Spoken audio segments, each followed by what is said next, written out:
All right. Good morning, everyone. Good morning.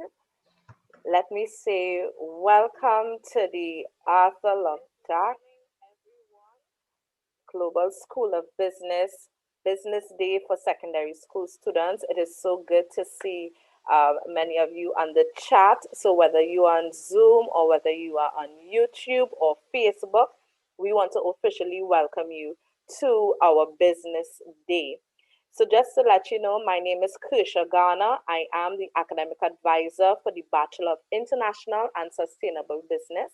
And we are very excited for what today is going to be. So just to let you know, the purpose of this event is one, to help you to explore the practical world of business, getting to speak with company representatives and entrepreneurs, hearing us getting some human resource tips as you prepare for the world of work. But also, we want to share with you the opportunity to pursue business as a career when you are completed with CSEC and CAPE. So, just before we start, I want you to represent your school.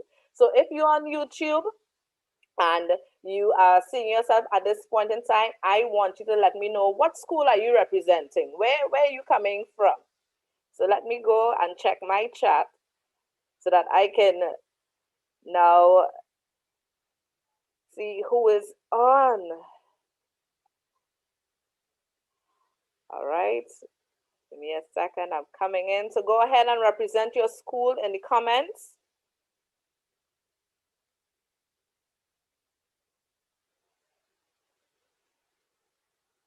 All right. I see Northgate College. Big up to everybody from Northgate College. I see St. Joseph Convent, St. Joseph. Azure Girls College, Charlieville. Who else do we have? We have Goodwood Secondary School. Good morning to everyone from Tobago. We have Cuba East Secondary in the house. All right. We have Azure Boys College, Charlieville. All right. We have East Mukarapo Secondary School. Now, guys, I know initially we were supposed to have this event on Zoom, but due to the number of registrants that we had to put it up on YouTube Live as well as Facebook Live. So if you're not getting onto Zoom, please share the YouTube Live or the Facebook Live with your friends. Let your family know that we are on. I have Swaha Hindu College. I have Point Fortin West Secondary. Come on, guys, represent your school. We have St. George's College. All right, I have Vesony Secondary School all the way from South. Can I hear all the schools from South? We have Vesony. We have Barakpur East Secondary School. All right. St. Joseph College in the house. Good to see you guys. Rio Claro West Secondary. All right. Holy Faith Convent Penal. We go ahead. Parvati Girls Hindu College. I'm seeing you guys. Arima Central Secondary. Bishop Annecy High School East. All right. I love what I'm seeing here. And we're going down. Okay, so we have some of the school. Miracle Ministries Pentecostal High. So if you know you represent Miracle Ministries, I want you to just say hello. I see one of my teachers from Corpus Christi College, Mr. David Skinner Ballantyne. Good to see you, sir. I know I have some teachers on my chat. Teachers, you can big up yourself as well. Who else do we have? We have Debe Secondary School. Debe, it's good to have you. We have Lakshmi Girls Hindu College and Diego Martin North Secondary. We have Ishes Learning Center.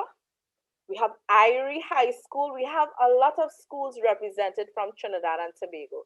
And guys, the truth is, if we were on campus, we may not have been able to have everyone here.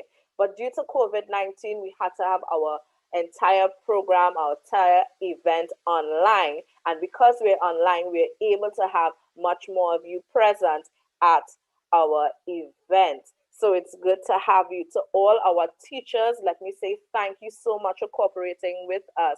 And we have an exciting and impactful event for you planned.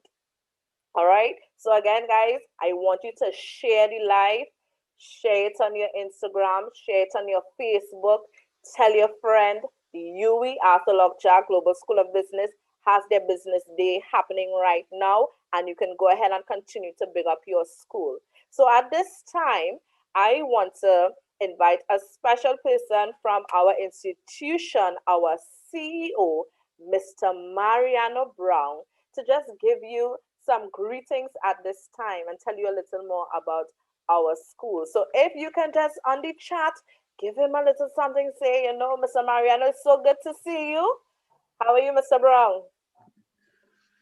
Good morning, Gurja. Good morning to everyone, and thanks for coming. Let me start off by wishing you a happy new year and congratulating you on avoiding COVID-19. As Kersha said, because of COVID-19, we are now reaching out to you electronically. And as a result of that, of course, we widened our audience. There may have been a bit of instability in the internet connection in terms of both the voice as well as the continuity of the signal. That is partly because we have so many people on board this morning. So we will have some derogation from time to time. And that is to be expected. We will do what we can at our end to boost the signal so that we won't suffer from the difficulties too regularly. But first, I'd like to just say welcome to the world. Welcome to the world of work. Welcome to the possibilities and welcome to your future.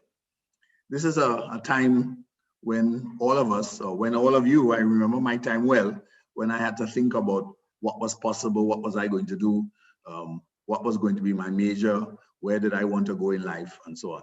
The most important thing that everybody has to understand is if you don't have a vision, if you don't have a path, then you're not going to go anywhere. So the important thing is to start crystallizing in your mind where you see yourself. That's important. That's the most important issue.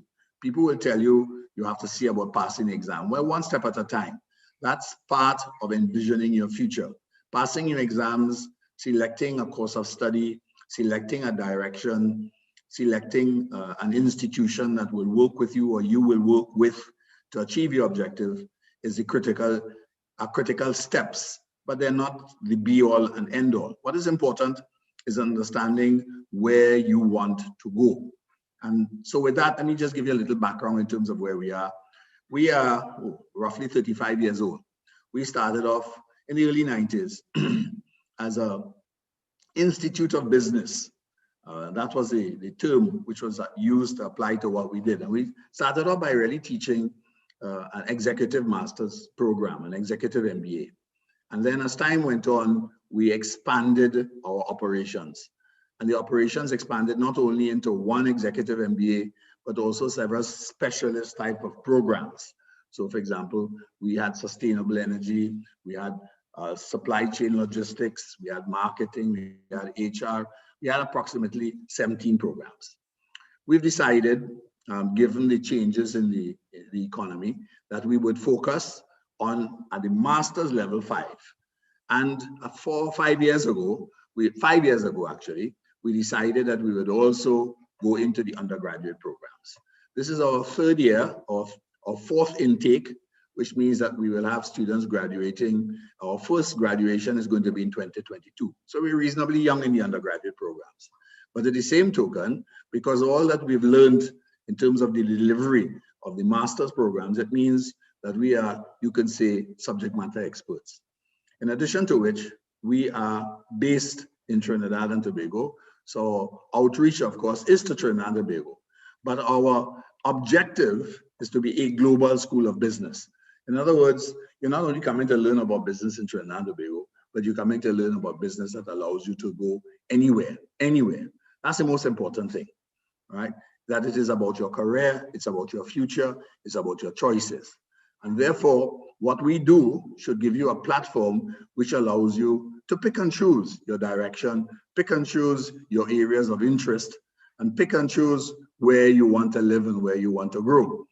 Of course, we want you to make a contribution in the Caribbean. We can't have our best and brightest leaving. So we really also want you to stay here.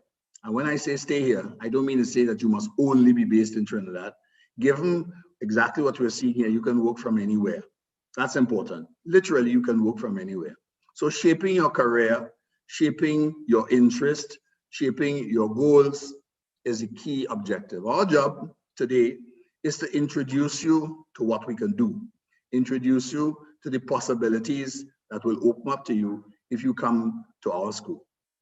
So that's where I want to go, but I want to repeat again, whatever you achieve in life is going to be dependent on the goals you set for yourself. The longitudinal studies, and when I say longitudinal studies, I mean the long-term studies show that the people who are most successful has nothing to do with the schools that they went to. You could have gone to the best school, you could have gone to Harvard, you could have gone to X, you could have gone to Y. The most important, and by the way, this research comes out of Harvard, it does come out of one of the better schools. And what it says is, the people who are most successful in life are the people who know what they want to achieve. So that's a key thing. The most successful people in life are the people who set out with an objective, with a goal, with an ambition, because that's what they achieve, because it's focus. The issue of success is not only about how smart you are, how bright you are, how well you do in exams. In fact, what the study shows that doesn't count at all. We have to remember that Steve Jobs, for example, never finished college. We also have to remember that Bill Gates dropped out of Harvard. So we have a number of people who have achieved. If you were Jack May, for example, Alibaba, also will tell you that he failed a huge number of times. So it isn't about, it isn't that you failed. The issue is that you have learned from your failure. No, I'm not saying that go and fail the exams. Get me wrong. Go and pass the exams. But I'm also saying that it is important for you to understand what you want to achieve. And if I'm emphasizing that, it is really to get you clear that your achievement, your success in life is largely going to be about your spirit, about your attitude, about your willingness to accept failure as an indispensable part of learning what success is about. Because let's put it this way. For you to learn, first to move forward, first to understand achievement, you also have to understand what failure means. If you've only been successful, then you don't value it. You value things because you understand what their absence means. So that's important. Understanding that you need to be successful, you want to be successful, but in the same token, never allow any kind of failure to get in your way. So our job is to open up vistas. Our job is to open up the possibility of a future. We are in difficult times. We are in difficult times. But in difficult times, that's when people get going. The people who have a vision, have a dream, invariably start off in difficult times. And I can give you one example in terms of Trinidad and Tobago. Answer McCall Group started off as a family-owned business, a successful family-owned business. But the failures of 1986 created an opportunity for them to grow into a large conglomerate by acquiring the businesses that were failing. Well, how could you acquire a failing business and become a conglomerate? Because you acquire them and you make them successful. And what do? The attributes of business are the same whether you're running a family company, whether you're running a medium-sized company, whether you're running a large business conglomerate. The idea is that you learn your lessons and you apply them to the big things, so that when the opportunity for big things come around, you are in a position to take advantage of it. That's the critical issue. You have to be in a position to be able to take advantage of the opportunities that come your way. So attitude, opportunities, long-term vision, that is what is required to go with your studying. Many people, and we talk in Trinidad and Tobago about bright people, they're bright. What we mean by bright means that they could pass the exam and they got an A or they got a B. I have gone to a school where we produced a number of Island Scholar winners. I can't point to many of them today that are successful in Trinidad and Tobago. The ones that were most successful are the ones who didn't necessarily get the scholarships, but who understood what they wanted to do. And they followed through with it. And I've retained friends with many of them. Some of them are not in Trinidad and Tobago, some of them are elsewhere in the world, some of them are still here. But the point is that success was not on the basis of that gold medal, that silver medal, or coming first in those exams. What was most important about success was the ones who continued, who followed through in their chosen fields of endeavor. So I want to leave that with you this morning. And I want to say that our job is to help you to grow. Our job is to help you to choose an area, and having exposed you to business, to help you to become successful in business. But at the same token, the rest is up to you. We can't do the job for you. We can't make you successful in business. You have to go outside there and you've got to achieve the results, which means you have to understand what it takes to be successful. And that's why we tell you you should come to our school. So thank you very much for listening. I know that you're in good hands, and welcome to the world of possibilities. Thank you very much. All right. Thank you very much, Mr. Brown. Can we hear it for our CEO, Mr. Mariano Brown? He would have given us some good nuggets as we consider that we must learn from failure. We must understand what we want to achieve. We must have a good attitude.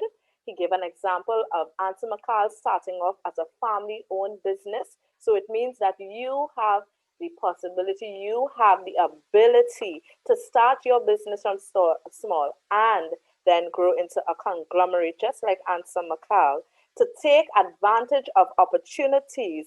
And success means following through with your part. Thank you so much, Mr. Mariano Brown. Can I just see in the chat if we can just appreciate Mr. Brown for his contribution this morning. Thank you so much. All right. Thank you very much for inviting me. You are most welcome, sir. I will leave you all to get on with it. Thank you. No problem. Thank you for being here. All right. At this time, I want to introduce someone who you will get to know over this 4-year period once you decide to do the Bachelor of International and Sustainable Business program with us here at the Uwialjgsb GSB.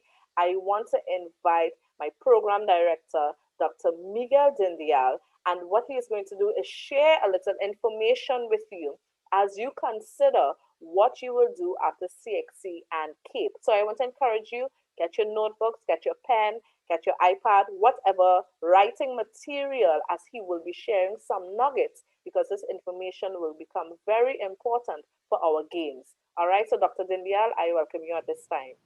Okay, thank you very much, Kusha. Thank you very much, CEO, for those insightful words, and welcome to all our students. I just had a look at the YouTube stream and I realized that we have quite a bit of students there. So thank you all for coming out, for being a part of this, what I'm sure will be a very exciting event. But before we get into the specifics of the business day and sort of provide you with an insight on that aspect, I wanted to just spend a few moments to give you some information on our bachelor's program. Both Kusha and our CEO would have mentioned that we, about 3 or 4 years ago, entered into the bachelor's area. So we now have used all the knowledge and insights and learnings that we've received from 35 years of training persons at the graduate and executive level and say, hey, you know, we really have something to offer to our younger students. We've realized that when persons come to us at the graduate level, if we had an opportunity to intervene in their trajectory much earlier, these persons probably could have made even larger contributions to society and so forth. So we've realized that we have something to say, we have some value to add at the undergraduate level, and we wanted to put this out there as what we can do in that area.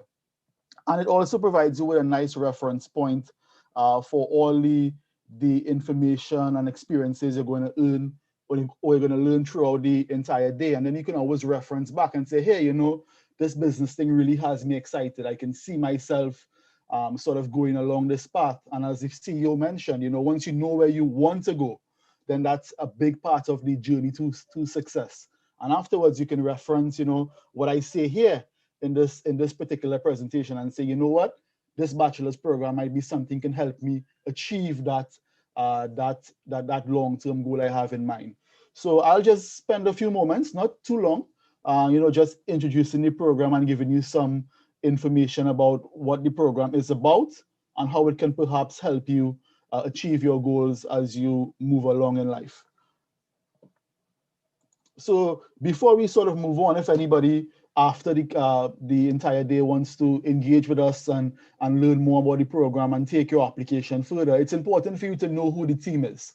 So we're not going to tell you, just apply whenever you're able to. We're here to help you, advise you, and guide you throughout the process. And to do that, you really need to have an idea of who the team is. So once you know who the team is, then you can know who to reach out to and get some advice from. So this is me. I am, as Kirsha mentioned, the program director for the bachelor's program. And this is one of the measures that we have in place that allows us to deliver a high quality product to our students. It's not a program that we put on autopilot and we tell you, just go out and do these courses. And then when you finish, you sort of graduate. We have support throughout the entire program to ensure that what we say we're going to deliver on is actually being fulfilled.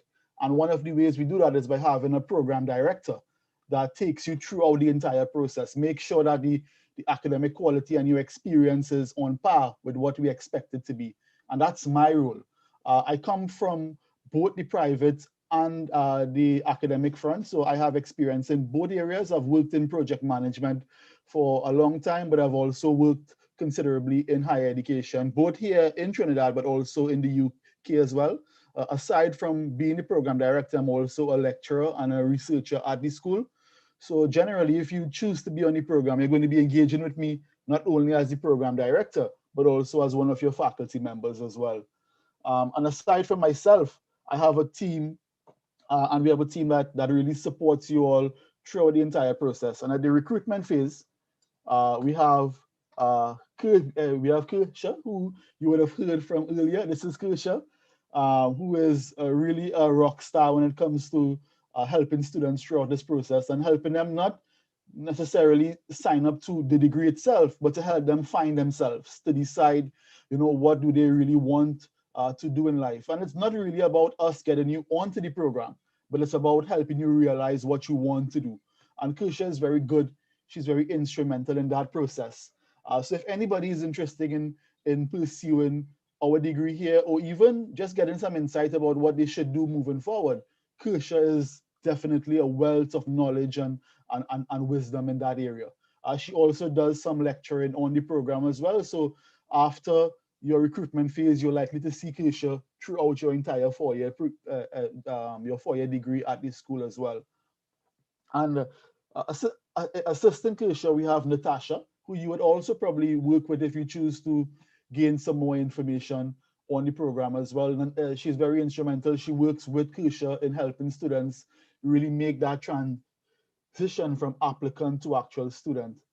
She has significant experience in higher education as well, so you're in good hands as it relates to that. And in her spare time, Kirsha is also, Natasha is also a budding entrepreneur. She runs a very successful business in her spare time called Paletta. Many of you may have heard of this before. Some of you might not. Just stick around. You're going to hear about it a little bit later on. She's part of our game segment, and if you stick around and you participate quite well, you might be entitled to some exciting giveaways there. So pay attention throughout the entire session. You're going to be able to use that information to maximize it in terms of getting some tasty treats at the end of the entire session. So what is the BISB about? As with most academic degrees, we are about knowledge creation and knowledge transfer. So we're here to teach you, to give you theoretical knowledge, but that's only part of what we do. Knowledge has to be implemented, it has to be utilized, and it has to be put towards the achievement of some objective. So we don't only teach you the theoretical knowledge, but we give you the practical insight. And this is what our school has been known for. This is what we are quite good at, not just teaching theory, but showing you how theory applies in real world situations, so that when you go out into the world of work yourself, you have this knowledge and you understand how to apply this knowledge to solve whatever problems you have in the workplace, to achieve your objectives and so forth. So it's really about melding that theoretical side with the practice of business itself. And that's what our BISB program is built around. We are committed, and as you've seen before, we are committed to really delivering the highest quality of education. And in addition to the education, really allowing you to have an amazing and enriching experience overall, because it's not all about the academics. We want you all to leave as rounded students that have the knowledge, but also have the experience and are able to look back and say, you know what, I enjoyed my time at the Uwialjgsb GSB. And that's what we're really about. So what are the benefits of our program? And these are just some of the benefits that we really leverage on to say that we're different and we can really give you an experience that you can't get anywhere else. We have internships that run guaranteed on your third year, but also at different junctures of the program. So many of you may come out of the secondary school system and may not have had an opportunity to work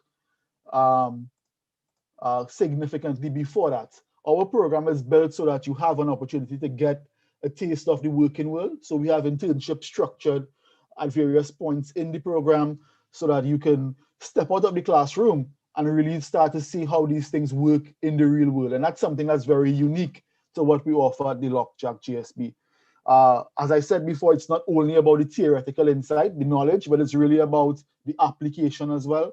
And that's where we also excel. You know, we put you in situations that allow you to not only think as a student, but to think as an executive, as a future business leader.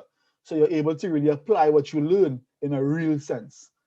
Our program is not something we just develop in a box. Our program is developed through consultation, through our access and networks with the private sector. And we always solicit feedback. We ask them, we say, hey, you know, how are graduates doing? You know, what are the good parts? What are the bad parts? And one of the feedbacks that we receive is that students are good on the knowledge aspect, but they're not always very good in understanding how to function in a real working environment. And they always tell us one of the main problems they have is that students are not able to collaborate. They're not able to work in teams and groups and so forth. And that's a very important part of the modern organization. Organizations are no longer set up where individuals work by themselves. They're set up where individuals work in teams and they work towards achieving a common goal. So what we've done in the program is we've embedded a very robust and strong team working component. So when persons leave our Uwialjgsb degree, they understand what it means to function in a good team. So when they go out into the working world, they're able to really satisfy that demand that our employers are asking for. As our CEO would have mentioned, we've been around for 35 years. Much of that time we've spent in grooming corporate executives, and those persons remain very loyal alumni. You'll hear from some of them later on when we do our panel discussion and so forth. And they remain very loyal. They're always willing to share their knowledge and their connections and stuff with our young and aspiring students. And that's something that you all have access to as well. You have access to not only the academics at the school that teach you, but you also have access to all those executives that are willing to give you guidance, to mentor you, to open potential doors. Those things are something that we are quite good at, and something that you, our younger students, can also benefit from.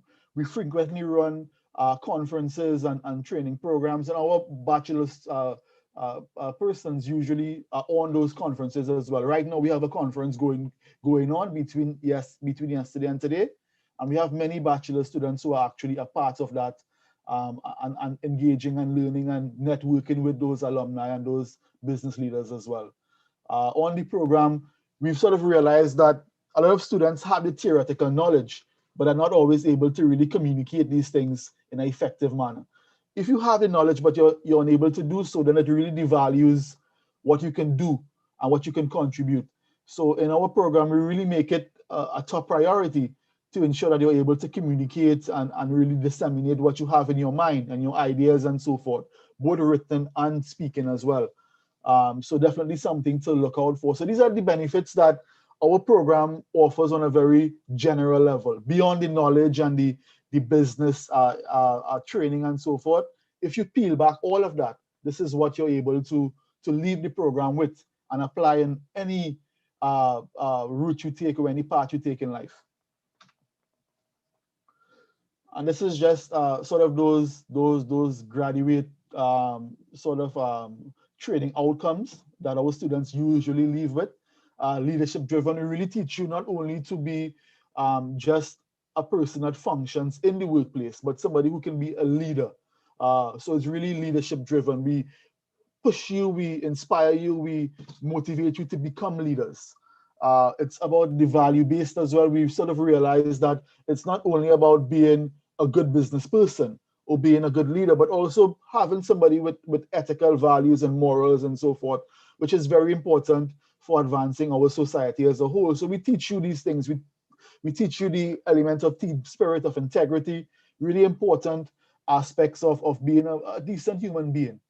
And we're performance oriented. We teach you how to develop and assign your goals and how best you can achieve those goals. So it's about responsibility, respect, determination, all these core elements that are needed to become performance oriented individuals. And that's what our program really does.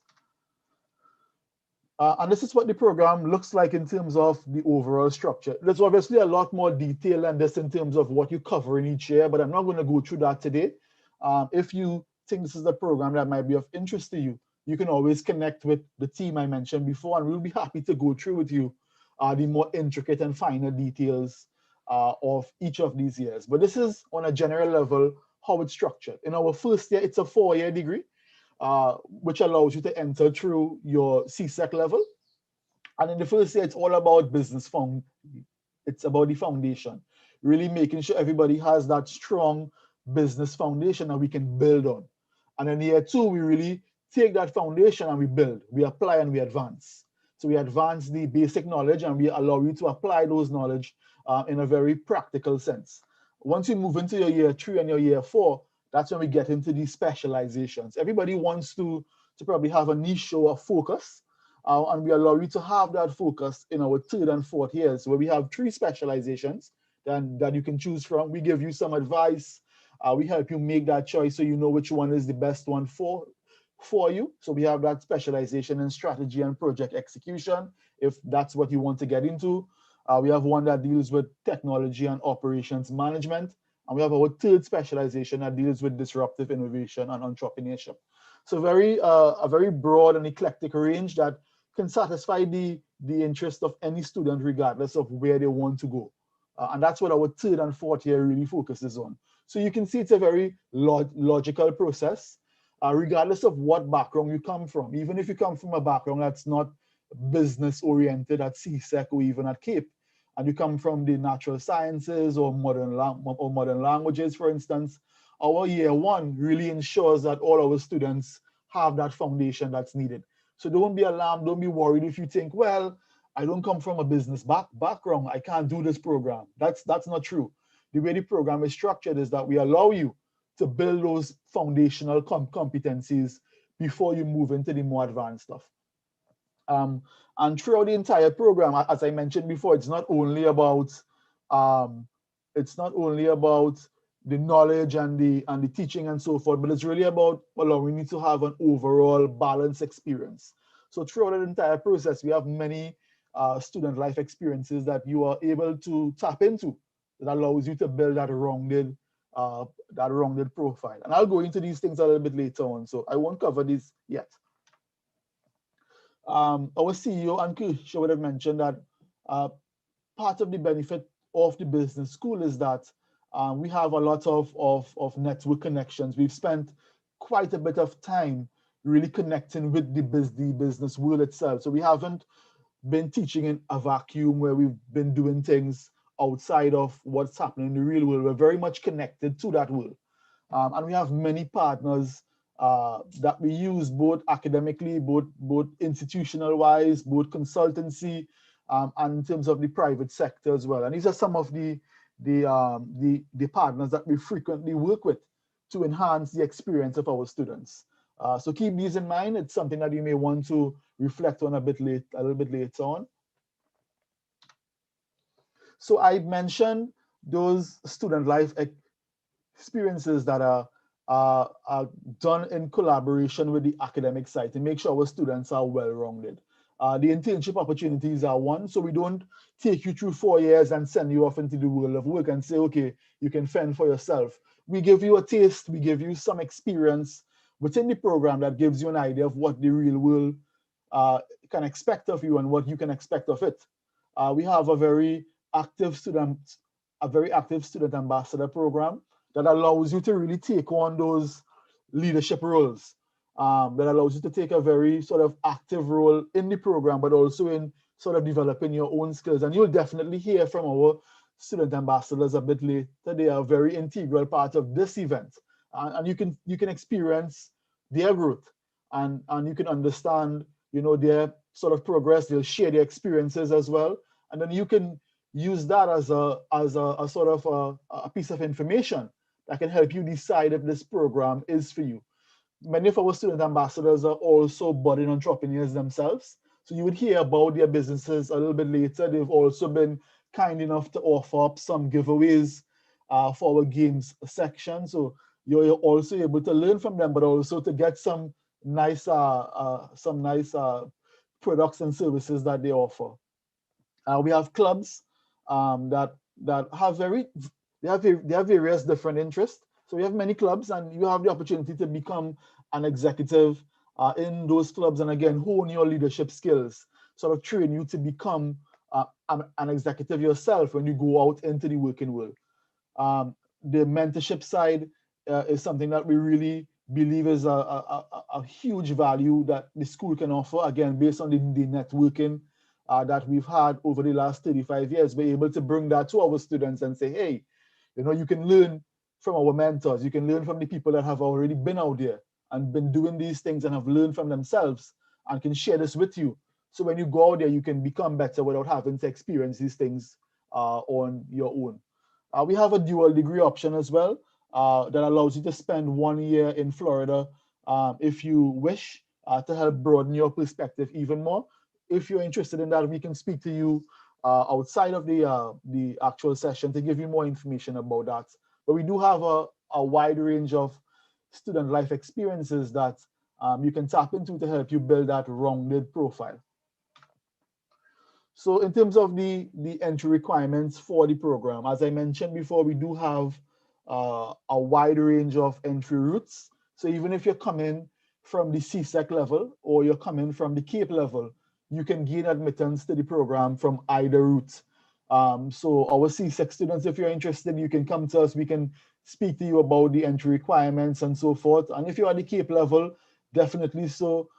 If you come in at the CAPE level and you've done quite well, you can even apply for certain exemptions during our first year that allows you to, to apply the benefit of the CAPE years to the degree itself. And Krisha will remain available to discuss this with you at a later time. If you want to get some more information, it's definitely something that you can speak to us about. We do have a current promotion as well, and we can speak to you outside as well about this. Right now, we have an early bird application special. So if you apply within, I can't remember the exact deadline, Kirsha, but we have a fixed time.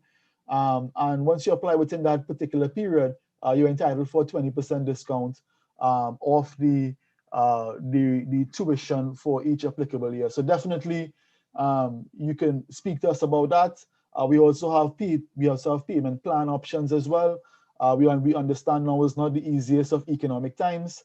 Some of you may need some help in terms of structuring a payment plan that can fit into the current times. We have that option as well. You can reach out to us about that, and we'll be happy to work with you on developing a plan that fits your current needs at this particular time.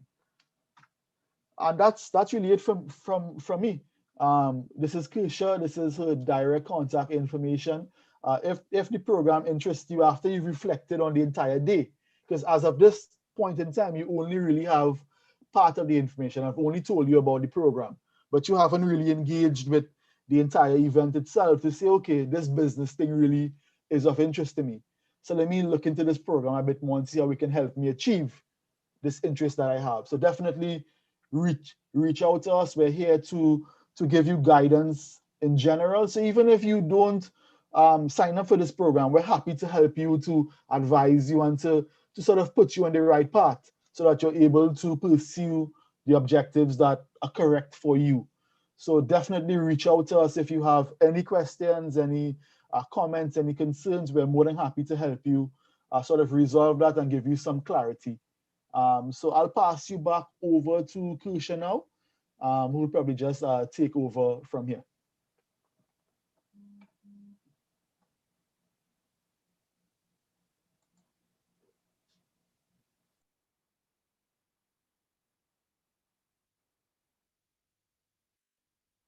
All right, so many thanks to our program director, Dr. Miguel Dindial, for that, very much noteworthy presentation in terms of the UWI-Arthur program. And I really hope that, it really motivates you all to apply for the September 2021 semester. So my name is Okara Duncan, and I'm a student ambassador here at the Uwialjgsb Global School of Business, proud ambassador.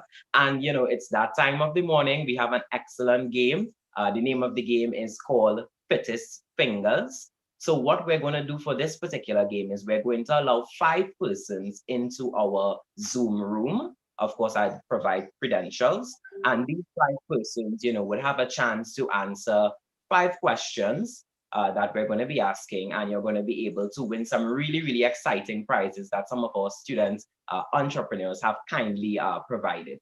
So at this moment, I'm going to give everybody a bit of time, to just probably load up your Zoom, get ready, get excited for the event, and I will follow up with the Zoom credentials now. All right, so I hope you all are paying attention. So the meeting ID is 983 8348 3545. So the meeting ID, once again, is 983 8348 3545. And the passcode is business, BUSINESS, all caps. So the passcode for the meeting is business, all caps. All right, so I'm going to give our first contestant some time to get into our Zoom room so we could really get this started.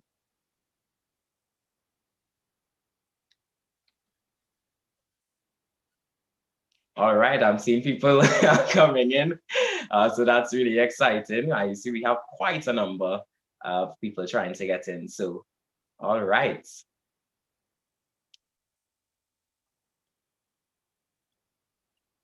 Okay, so the first prize that we have is a free enrollment in the Quinto CSEC Spanish prep course. And this is being provided by the business Sapienza Educational Services. So Sapienza Educational Services is an online foreign language academy and service provider in the Caribbean and Latin America. So the motto is global exposure through language learning, with a combination of modern educational techniques and technology to create products and services that make language learning more dynamic and interactive for students. All right, so for whoever is, going to win this particular prize, you can reach out to Sapienza Educational Services at Sapienza Education TT. So at Sapienza Education TT on Instagram, or you could get them on WhatsApp at 475-9712. That number is 475-9712. So, Maya Marie, do we have our first contestant? Yes, we do. The first contestant's name is Dave. Okay, excellent, Dave. Pleasure to have you on with us at the moment. All right, Dave. So I have one question for you. So what does ABIL stands for? ABIL. What does ABIL stand for? And name one brand under ABIL.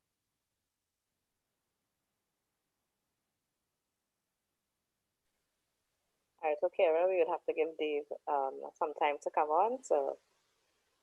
Okay, no problem.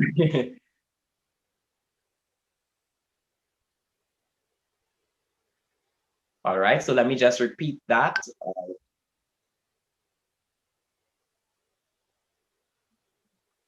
All right. I'm not seeing Dave.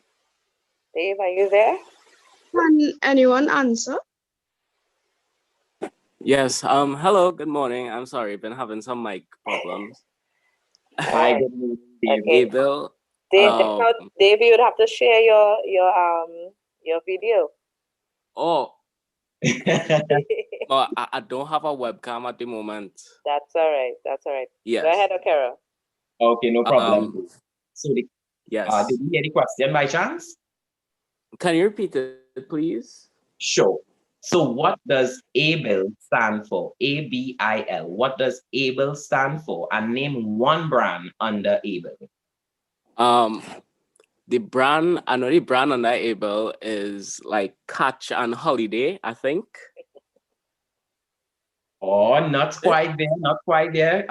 Any more guesses in terms of the brand or the name? Associated Brand Industries. That is the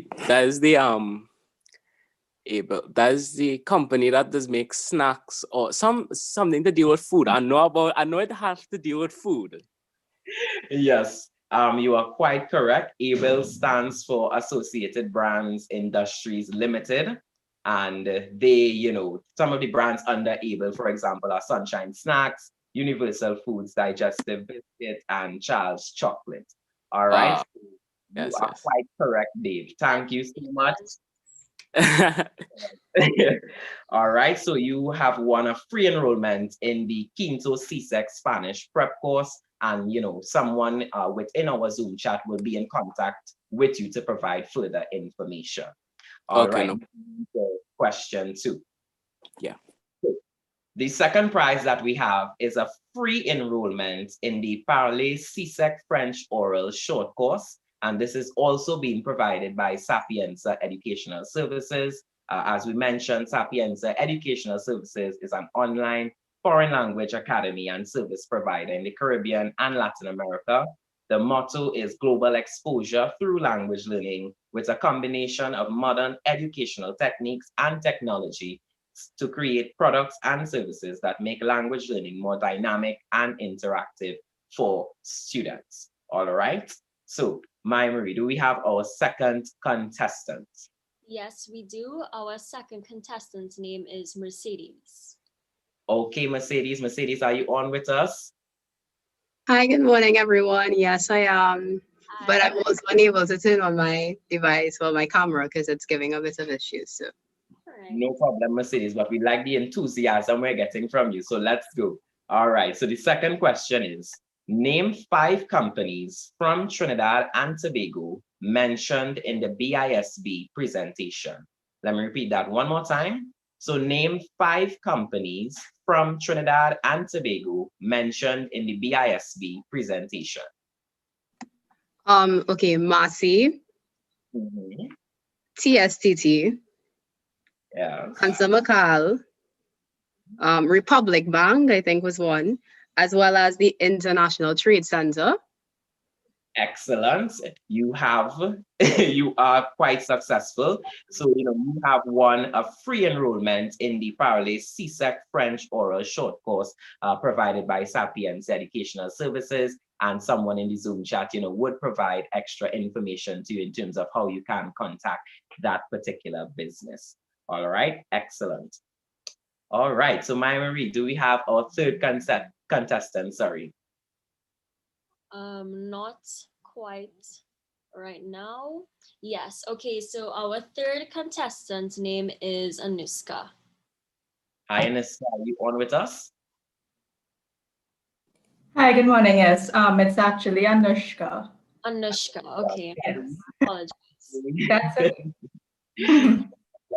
So Anushka, you are playing for, a free enrollment in the ABLA CSEC Spanish oral short course, also being provided by Sapienza Educational Services. So again, you can contact Sapienza Educational Services. You could reach out to them on Instagram at Sapienza Education TT, and you could also reach out to them on WhatsApp at 475-9712. So the question for you, Anushka, is who is the CEO of the UWI-Arthur Global School of Business? Who is the CEO of the UWI-Arthur Global School of Business? Is it Mr. Mariano Brown? Excellent, you are quite correct. Very much on the go. So you have won, a free enrollment in the ABLA CSEC Spanish oral short course provided by Sapienza Educational Services, and someone within our Zoom chat will provide you with extra information how you can contact the business. So at this moment, I'd pass along the floor. I would say not really the floor, but the Zoom to my colleague Maya Marie, who would take it with the fourth question. Hi, good morning, everyone. So as Okara mentioned, my name is Maya Marie, and I am one of the student ambassadors co-hosting the game this morning. So contestant number 4, you have the opportunity to win a tray of cinnamon rolls from Exclusive Eats TT. Exclusive Eats TT offers a wide range of baked products with an intent of soothing consumers' taste buds with rich flavors. Exclusive Eats TT offers cinnamon rolls, cupcakes, cookies, puffs, and cheesecakes. The best-selling product is the cinnamon rolls. Customers have seemed to enjoy the option of having them already baked or having the ability to bake them in the comfort of their home, filling their kitchens with the amazing aroma of these rolls baking in their ovens. Kadeen Douglas from cohort 3 is the owner of Exclusive Eats TT. Her contact is 723-3652, and you can find them on Instagram at exclusive_eats TT. Okay, Okara, do you have the information for our contestant? Yes, our fourth contestant is, I hope I'm not butchering this, Merald. If I'm not mistaken, Merald, are you here with us? It's actually Emerald. Oh, Emerald. Okay. Sorry, Emerald.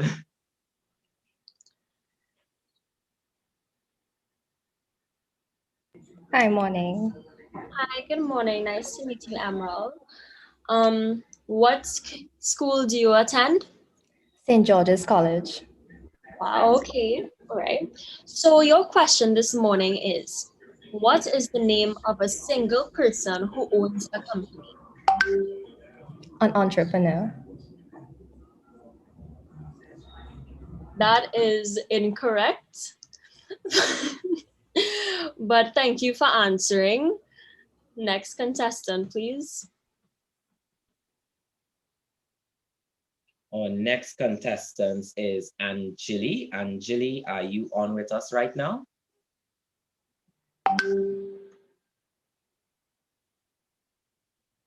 Hello, Anjali, are you on with us right now?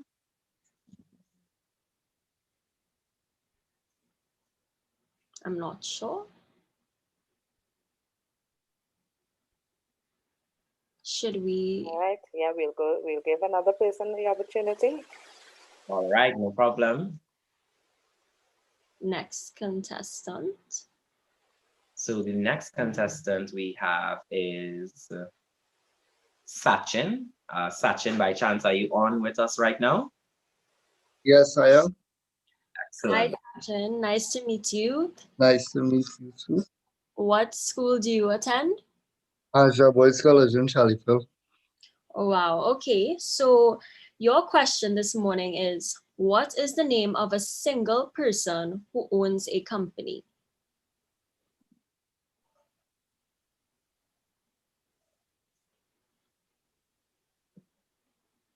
Would you like me to repeat the question? A proprietor. Yes, that is correct. So, Sachin, you have won a tray of cinnamon rolls from Exclusive Eats TT. You can stay on the Zoom call and a member of our team will contact you. Thank you. Contestant number 5. Nice.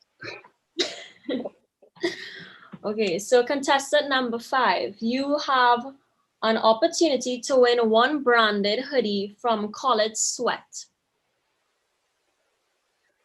College Sweat was established in 2017, primarily catering to schools across Trinidad and Tobago, supplying attractive school merchandise. They also cater to clients who want merchandise for businesses, events, and even political parties, to name a few. College Sweat provides products range from hoodies to sweatshirts, caps, and t-shirts that can either be embroidered or printed. However, by demand, can supply wearable merchandise such as ties and rings.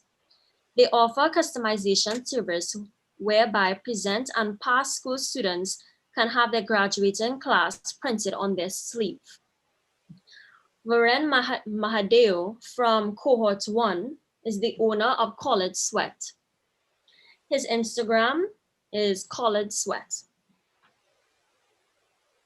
Okara, do you have the information on contestant number 5?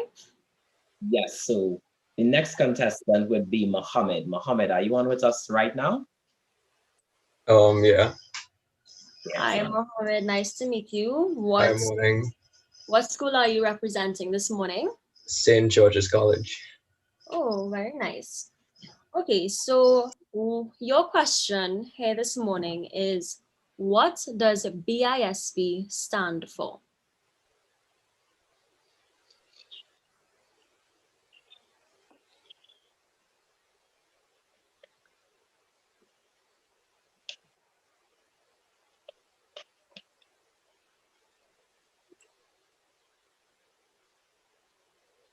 I think is the Bachelor of International and Sustainable Business. Yes, that is correct. Congratulations, Mohammed. You have won one branded hoodie from College Sweat. You can stay on the Zoom call and a member of our team will contact you for your information. Thank you. All right. Thank you so much, guys, for leading our first game section. So let me say thanks to Okara Duncan and Maya Marie Berman, who are our BISB student ambassadors. Guys, we have 5 winners. We have 5 winners. We have Dave Maraj, we have Mercedes, we have Anushka, we have Sachin, and we have Mohammed. And we want to say congratulations, guys. Make sure to give us your contact number so that you can get your prize. All right. So, Kara, Maya, how you all felt about that? That was some real nice games. What do you think about even now? That was very fun.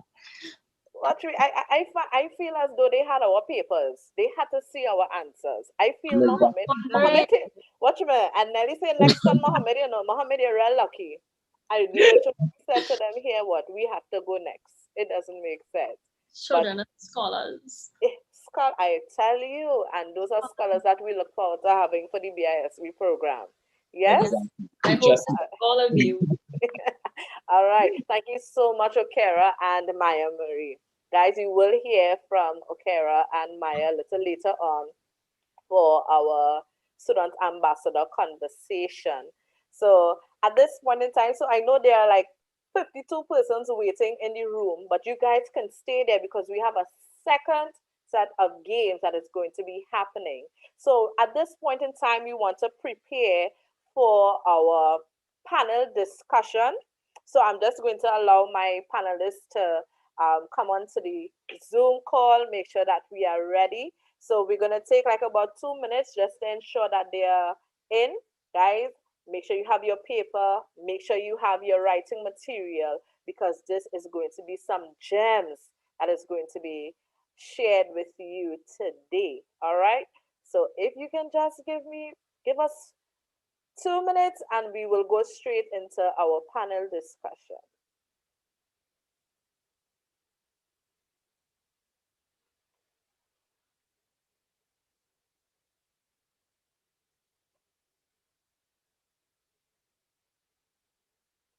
All right.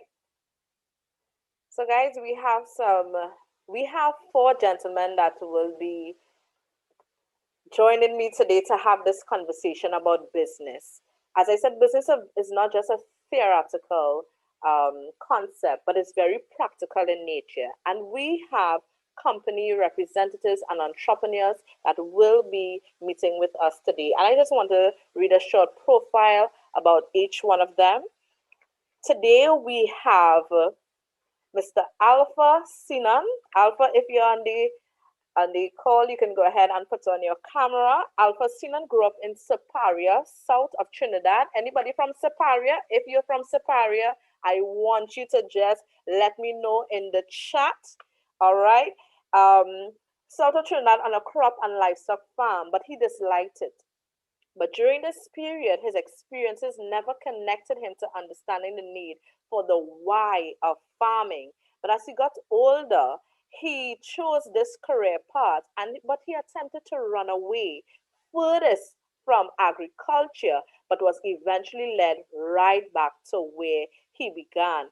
His pain became his passion became his purpose, which is to inspire children to feed the world by the year 2050. I want to let you know that Alpha is the founder of Y Farm, where we help youth farm, which is a globally recognized and award-winning non-profit organization that pioneers agricultural, educational entertainment. So you're going to hear from Mr. Alpha Sinan today. So Alpha, if you are here with us, go ahead and turn on your video and we will have you come in. All right. Next, I have with me Mr. Ken Sambury. So Ken is an innovator. He's an event planner and a cinematographer. He is the owner of Ken Sambury Company, a public relations and media agency focused on entertainment and carnival. He is also the managing director at Empire, which is a regional event company responsible for fetes and parties. But he is also a product of the Arthur Graduate School of Business. So he's an alumni of the Lockjack GSB for our IMBDI program, and Ken prides himself on building business through innovation and connecting people. So Ken, if you're on, make sure that you have on your camera so that I can bring you in. All right, Ken has a strong marketing background, bringing a wealth of experience from his various jobs in branding. But I want to let you know that during 2020, Ken has innovated creating to-go versions, different versions of events, developing a market for local vendors, and continuing his work in 2021. He has already made waves with Second Sunday. If you have ever seen Second Sunday, anybody watch Second Sunday, and make sure I watch it Sunday, go on there. It had a replay, Ken. So I made sure and I looked at it. That was held in Queens Hall. Ken is the guy. And he is now focused on developing domestic tourism and COVID-safe entertainment. So if I can hear it in the chat from Mr. Ken Sambury. All right. I have my next panelist, Mr. Kevan Lewis. Kevan always saw himself as unique, a black sheep perhaps, being a victim of bullying. He found his talent through using his wit to defend himself. Kevo, as he is commonly called, developed his comedic talent through One Mic Underground Poetry Group, and after graduating from university with degrees in environmental management and biology, he took both his comedy and academics seriously. He has been an HSC specialist for the past 12 years, and he is the owner of 3 businesses. You'll hear what I'm telling you? 3 businesses. He's a comedian, and Kevo has taken his talent from social media to stages across the region where his brand of clean comedy is well received. So let me let you know, Kevo is the proud owner of Black Sheep Barbering Limited, Pump Limited, and Elite Property Developers Limited. His mantra is to help others become the highest version of themselves and share it to the world. So Kevo, do you have your camera on? Are you here with me? Yes, he is. All right. So I have one more. I'm just waiting for my last. I'm looking for him. and hopefully he's going to come on very soon. But guys, good morning. Good morning, good morning. You can unmute your mic at this time. Good morning, Alpha. Good morning, Ken. Good morning, Good morning. Keevan. Good morning. Good morning, Kusha. Good morning, fellow panelists. Morning, Yes. morning. Yeah, I like your background there, Alpha boy. Thanks, man. Thanks, man.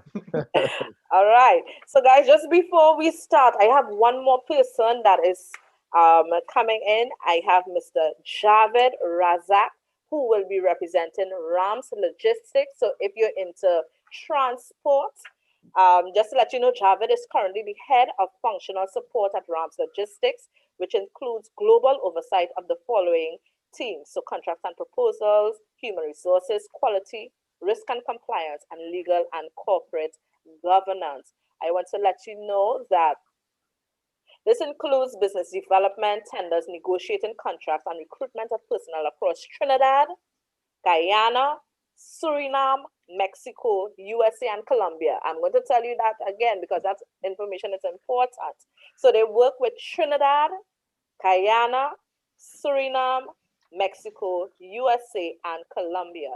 Javed has a BSc in Petroleum Geoscience from UWI and an MSc from Aberdeen University in Oil and Gas Enterprise Management. He has 3 years experience working in Ministry of Energy, and at this point in time, as you know, he is the head of functional support at Rams Logistics. Good morning, Javed. It's so good to have you with us on the call. So guys, if you are on the chat right now on YouTube and on Zoom, I want to hear it.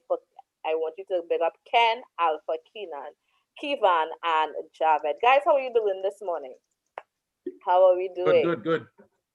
Very good, very good. Yeah, very good. I'm doing well. All right, good. So I want to start off this panel this morning with Javed. Javed, you represent Rams Logistics. Could you just probably give us an idea of your journey, probably even starting from secondary school, come straight up to where you are now, and let us know about Rams Logistics. Who is Rams Logistics? All right, so I'm from Shagwanas, and I attended Presentation College in Shagwanas. So after high school, I studied science subjects because at the time, when you go to a school like Pres, you naturally end up studying science subjects. It's not something you usually make a conscious choice about, right? It's just the stream that you put into more or less. So, Right. you feel obligated almost to go into engineering or medicine field at university. So I actually took a year off after high school at my dad's request. He said, take a year off and think about what you want to do with your life and go and work for something first. So, I thought about it for a whole year and I ended up picking Petroleum Geoscience at UWI. I actually picked it because I didn't know exactly what it was. And I thought it was the thing that was probably the most different. So I said, okay, I'll do that. I wasn't sure exactly what it was. Okay. After completing the degree, right? So the degree was all about oil and gas exploration, basically become a geologist or a geophysicist. Your goal when you do that degree is to work for an oil and gas company like a BP or something like that. And when I finished, I worked at the Ministry of Energy. I got a good chance to see oversight of the entire industry, which was really good for me. And working quite a few different projects. And the thing about working in a government institution is that it is what you make of it. If you don't want to do anything, you probably don't have to do anything. But if you actually want to learn and want to get experience, you're free to do so as well. Right. I got an achievement scholarship from UK government in 2014, and I left to go to Scotland to do my master's. When I left, the oil price would have been like $100 a barrel. And if you remember, in 2014 to 15, it crashed down to about $20 a barrel. So when I was finished with university, there was almost no options for jobs. Coming back to Trinidad, the oil industry here was also in a terrible state. Very few jobs were available. I spent a couple of months looking for something to do, trying to apply into jobs. I had been working for a few years already. I had quite a good bit of connections, and yet still there was nothing coming my way. I worked as an insurance agent for a couple of months. Actually, I didn't have, I said, okay, I'll give this thing a try. It sounds pretty interesting. I'll get some experience doing something. And I was doing a couple odd things. I was writing for the newspaper a little bit now and then, and writing articles online, Facebook and so on. And Rams, somebody, CEO Sean, he called me and he was like, hey, I want to chat. That's why you're writing about Guyana, and we're working in Guyana right now. And shortly afterwards, they brought me on board for a different purpose, really. And I kind of evolved over the years. About 4 years now, I've been there. So Ramps itself, they started in the 1980s as a customs brokerage company, right? And then they branched into freight forwarding, basically shipping. So they were handling shipping and customs brokerage as many other companies do. And in the early 2000s, they went into the energy sector in a big way, working with some big clients like PowerGen and Atlantic and so on in Trinidad. And they went into Guyana in 2013. Now, this is before they found oil, and they went in there really for shipping, more like agricultural products, rice, sugar, that type of thing. And when Exxon went into drill, they had the opportunity to bid on some work. They got it. And then, you know what happened in Guyana after that. They've been finding discovery after discovery. Oil, yeah. Right, and they are one of they're probably the biggest area in the world right now for new oil discoveries, and we've been fortunate to capitalize on the first experience. We have a first mover advantage. We've been able to win back contracts and win new contracts and a lot of work with a lot of companies. And we were expanded to Suriname when they began exploration, and recently into Mexico and Colombia as well. So right now, Ramps has about 600 employees in these different countries. We actually have more Guyanese employees than Trinidadians right now, but 200 of which work offshore on the rigs and vessels. So we've been a big part of the local content development story in Guyana. We really are happy to be there from the beginning of their industry and learn some of our experience and knowledge from the Trinidad side. All right, fantastic. So it means that Ramps Logistics over the period of time or over the years, they would have gone through expansion and growth, looking at where the need is in business. Even when you spoke about your own self, you went to school, you recognized by the time you came back to Trinidad, you had to diversify. You had to look at different options. And because you started writing, you got the opportunity to go to Ramps. So that's very important as we look at even the changing times with COVID-19. That by itself has caused a lot of change within the market, and we need to know what it means to grow, to expand, and even change.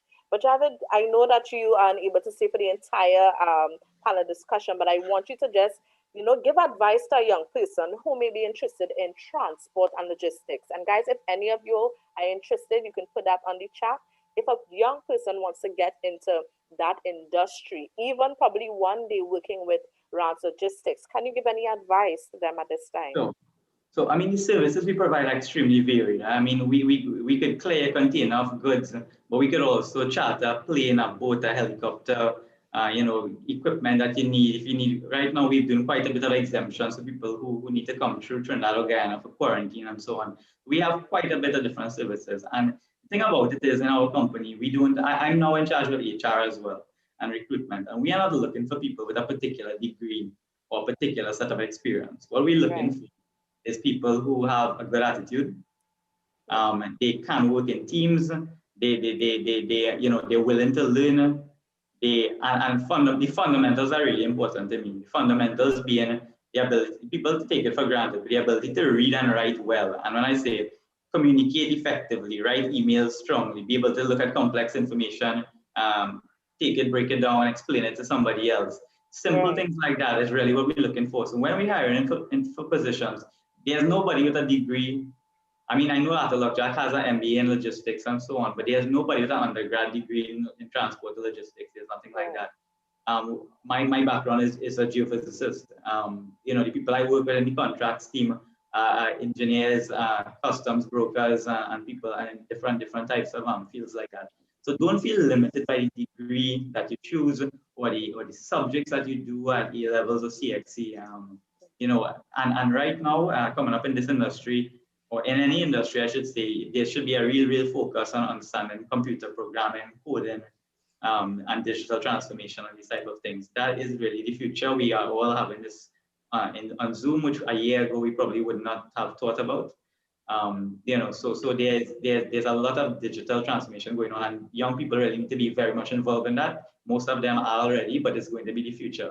In about 5 years' time, the expectation, like when we were out of school, that you had to use Excel and Word and PowerPoint, I think basic computer programming will be like that. It will be expected fundamental.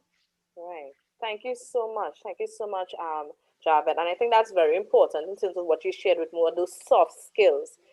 We sometimes get so caught up in terms of, yes, doing the undergrad degree or doing a bachelor's, and that is very important to build certain types of knowledge and skills. But if you don't have a good attitude, Javed is not hiring you. Javed, do I understand that correctly? Guys, you all hearing that? We are hiring, we want people who we, actually we break it down very simply. If we have an interview, if I had to sum it up to one thing, we want to enjoy working with the people we work with. And that's it. Because to enjoy working with them, they will have to be competent, they'll have to be smart, they have to be good attitude, they have, all those things are covered in that. So if we don't enjoy working with somebody, it doesn't matter how qualified or smart they are, we probably don't want to. And we've seen that happen. Yeah. All right. Thank you so much, Javed, for coming into our panel discussion and representing Rams Logistics. I know that we would wish to have you for longer, but also express our thanks to Sean and the entire team from Rams, and we will be in contact with you very soon. All right. So, sure. Guys, you heard that from Javed Razak, who's the head of functional support. Guys, we need to enjoy the people that we work with. It's good to be very educated, but your attitude is very important in the real world of business. So what about agriculture? Is there anybody interested in the agriculture industry? I want to see it on the chat right now. Tell me something on the YouTube live, on Facebook. Have you ever considered a career in agriculture? And I want to ask Alpha at this time. Alpha, would you just give us a brief understanding of your company? Why should we farm? Why farm? Why should I do it, Alpha? Tell me why I should do it.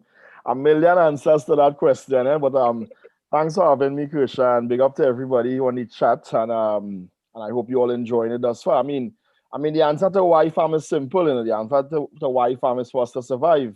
It's for us to thrive. It's for us to have a healthy life. It's for us to make money. It's for us to make business. It's for us to trade. So many answers, but the easiest answer, of course, is for us to eat, right? So farming in itself speaks to growing of fruits and vegetables and rearing animals, etc., etc. For food, even for clothing, for housing, etc. But why farm came into being to promote agriculture, to ensure that you young people who's listening now knows the answer to why farm. That you all can appreciate that some of you at least has to grow up and become farmers and become agripreneurs, agri-entrepreneurs, agricultural engineers, and so many different career options that exist within the agricultural sector. So, my message today will be very simple, that agriculture is way more than just about being a farmer. There's so many options, so many opportunities within the agricultural scale.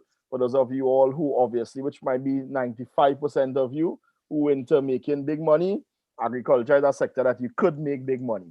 And I would love to entertain questions to be able to answer how and why and them kind of things, But why farm, you say? If you could, you should. Farm?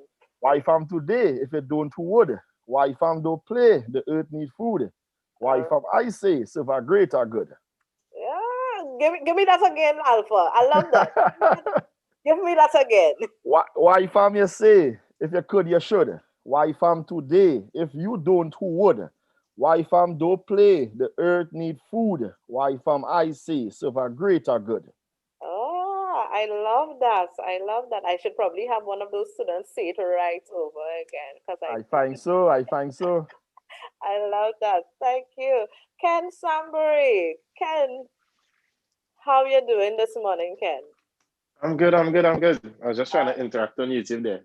No problem. So I just wanted to give everyone a brief history of yourself, of your company, Empire Entertainment. You guys have been doing some great work. Talk to me, Ken. All right, no problem. So I kind of split up what I had to say in 3 categories. One category is my academic background, and then my work experience, and then my business ventures. So from an academic background, I also went to a quote-unquote prestige school, Hillview College. And in Hillview College, they kind of like train you to do sciences. So I totally relate to that. I, like everybody else, did sciences, although in school, I was always doing some type of business ventures. So of course, I started IT, my first degree. I started was in computer science. Of course, I did sciences.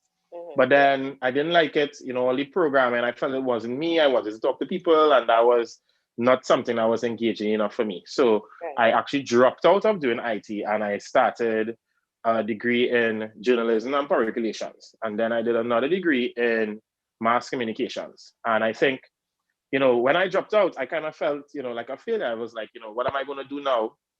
Because I dropped out of school and I'm so young, what's next? But I was able to easily transition into something else.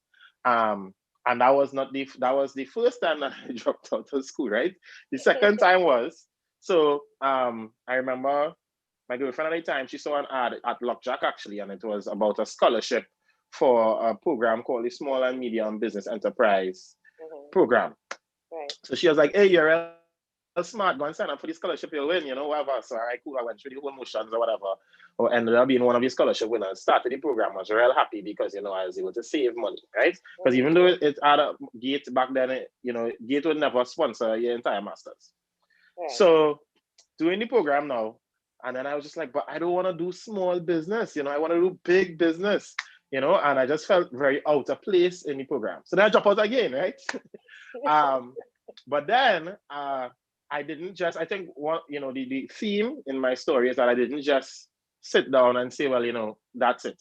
I actually returned to Lockjack and I started a new program, which was the Masters in Business Development and Innovation, which I felt suited what I wanted to do, which, is innovation and quote unquote big business. And I felt like, I felt very comfortable in that program. I felt I was able to meet a lot of like-minded people, the lecturers really opened up my mind to a lot of new concepts that I just didn't foresee.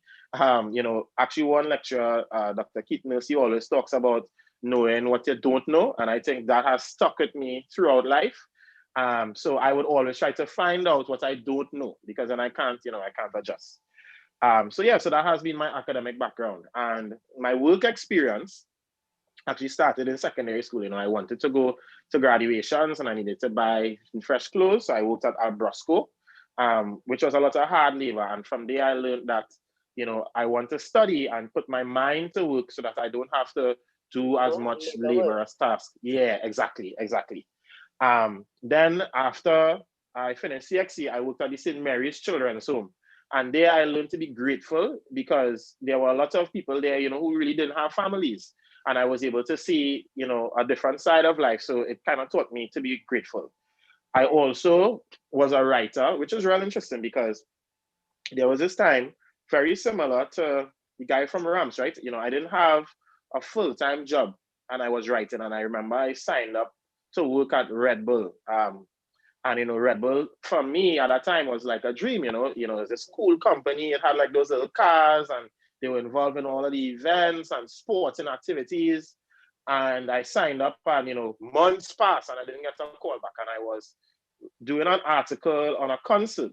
And then one of the people who interviewed me in the panel interview, I bounced them up while I was, collecting one of my passes for an event to write an article. And they were like, hey, Ken, yeah, you know what? Come in on Monday, right? And then I was like, okay, cool. And that's how I ended up getting my job at Red Bull. So I do share that experience of writing and then eventually, and the thing is when you're writing, you're getting paid per article. So it's not anything big, but it still allows you to get out there. So I think that's another thing I learned, which is you might be doing something, mightn't pay a lot, but it will help you to get out there and get what you wanted. I worked at Red Bull for a while, and I think that's where I got my global thinking on events. Red Bull has events with millions of people, such as Red Bull Air Race. I was part of the team that hosted Red Bull Flutag, in Trinidad and Tobago. So that was a big event. We worked with Ultimate Events, which is Tribe at the time. So all of that really influenced my thinking.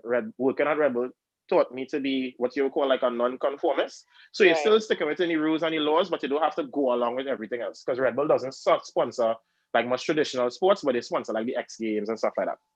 And then after that, I finished my program, my undergraduate program.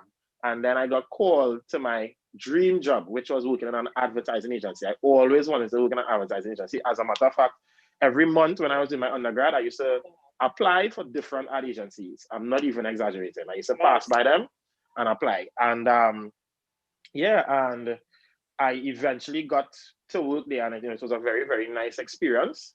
And eventually I left. And actually, I didn't leave. Actually, I was fired because they lost the ad agency I was looking for. They lost a couple. They lost a couple of clients, and because of that, they had to like retrench workers. So, I was out of a job, and I decided to start my own companies basically. And I have been working, for myself and with these companies ever since. This was like 2014 or so, right? And then my business ventures, ever since school, I would try to sell things, and I would have started events around 2009. And I did events all throughout working at Red Bull and so on my own, and I was able to learn and grow because of being affiliated with Red Bull and Brydens, because there are a lot of brands under Brydens. And eventually, I wanted to do this master's, remember, back to the story from before. And I felt like there's no way I was going to focus, because my events started to like grow really exponentially. I had probably about 7 or 8 events each year. They were growing really big. I'll have to invest all my money, and then I'll be under a lot of mental strain. So I actually stopped doing events for about 2 years, and just to do my master's. So that I think what people can learn from that is like I did a lot of personal sacrifice in order to complete my education, and I feel like now when I'm doing events, I'm able to be a lot more confident in my innovations because of my academic backing. But when I was doing my master's, it was quite expensive. At Luckjack, hey, but it was still good. It was worth the money. But I started another company called Define Studios, which is a production company. Actually, when I started Define Studios, one of my first clients was actually Rams Logistics. So I had a really nice experience working with them. And that's what I did, keep myself in school, because doing the videos, it was much less intense than events. I'll do the video, give the person, and that's it, right? So it wouldn't be like my, all my savings is on the line every 2 months, basically. So yeah, and then after that, I restarted doing events in 2016. And since then, things have gone really, really well until COVID-19 came. So my events were actually on a exponential growth trajectory again, and life was going great. Every month I would go to a different carnival, and life was amazing. And then COVID came, right? So, unlike other people's companies, I just, what I was doing couldn't work, because I had about bringing people together. People had to stay home out. So I actually had to restart again, right? So very recently, like last year, between last year and this year, because I'm still in the process of kind of like restarting, I would have, modified some of my existing events and literally started brand new event brands, which for me, honestly, took a lot of mental fortitude, because just imagine, just from my story, I would have started so many times. I take a break to do my master's, and now I'll come back and start again. Oh gosh, I went through that. But I think, it is very fulfilling. It's also a very humbling experience as well. And I think just taking it one step at a time, I have been able to go from strength to strength. So some of the events that we have done have been, as you said, Barber Hall to Go, which is an event where we did a live, but then we also delivered food, because we're really big on that food aspect. We had a market in December, and it's coming up again for Valentine's weekend, where we showcase local artisans and so on. And I think during COVID-19 time, I just try to not make it about myself. So most of our ventures are more like, we push in the caterers, or we push in the local artisans, or Second Sunday, we push in Second Star, So I've been able to kind of like come to us, but like, who could we support?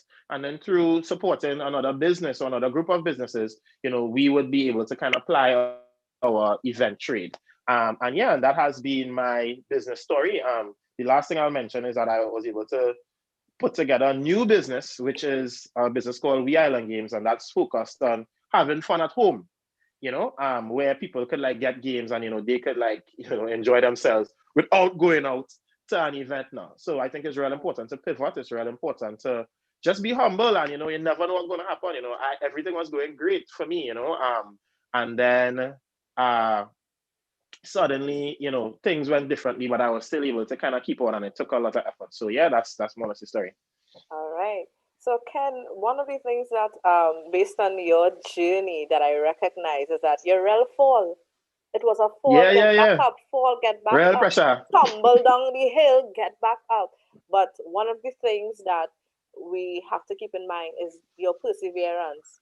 your ability to continue to go even when the thing that you wanted to do did not work out the first time. Yeah. And Ken, I really appreciate that. I know that we would take questions after, but this person is like burning up here. They said, Mr. Ken, after dropping out of all those programs and getting fired, what was your motivation to continue going and keep pushing yourself? Because I would have given up. So the student is saying, after all of that, you see them Yeah, hills? yeah. I done. I am not That's it, doing yeah. it I am not doing it anymore. So That's it, if yeah. you That's it, want yeah. to know what kept you motivated? What kept you All motivated? right, so several things. First of all, I try to not put all of my eggs in one basket.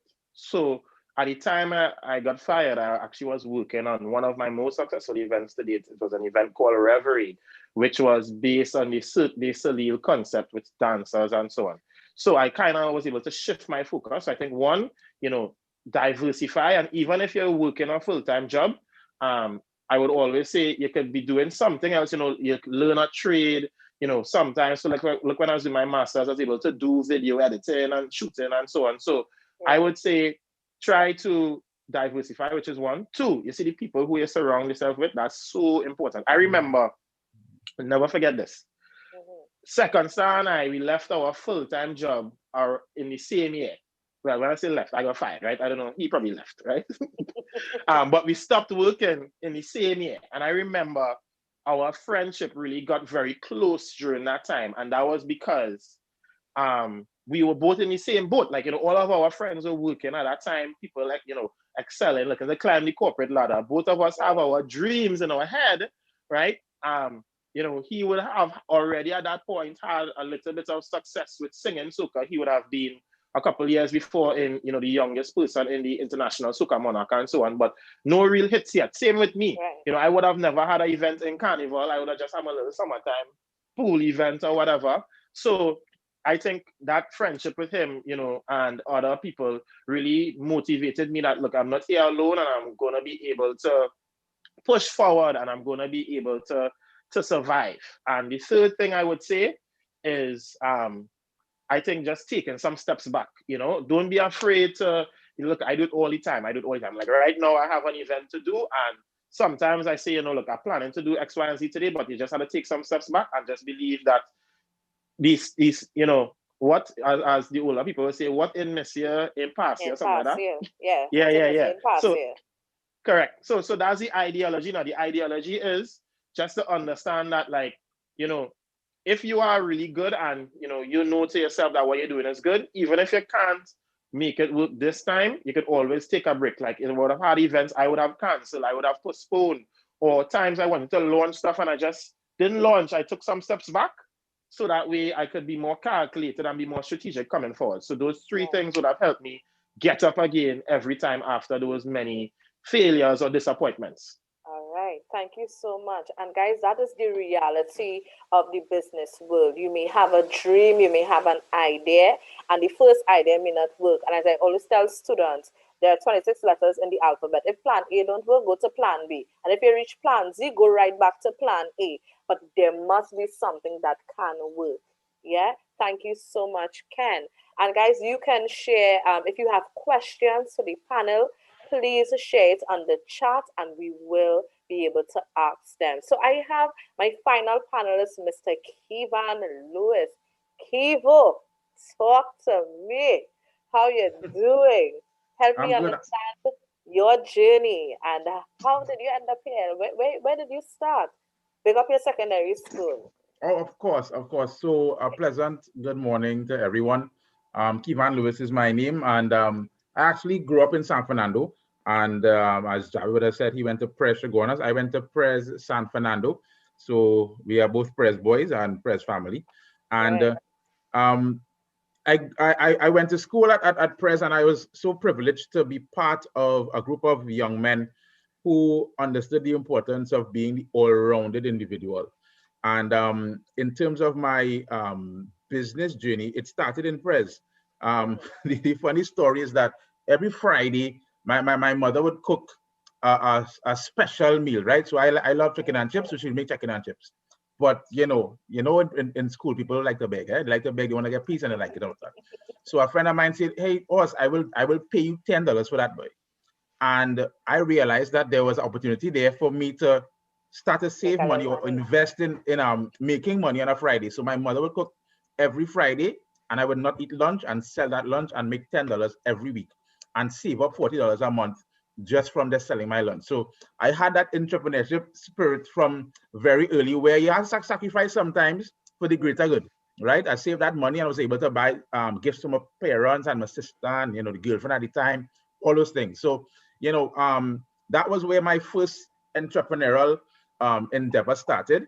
And then from there, I would have gone on to UWI and pursued my degrees in environmental management and biology. And as Ken and Jared would have said, I went into that because I like environmental, because I liked the whole concept of recycling and being innovative. I saw the program, I said, all right, I'll do this one, right? So the passion for it was more on the innovation side and being able to understand the basics of the environmental management. But I always knew I wanted to be an entrepreneur from my base of schooling.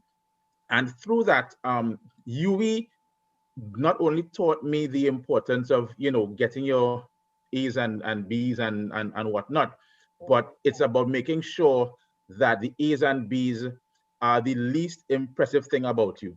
So I had to make sure that as much as you want to have a good GPA, you have to be able to be somebody more than that.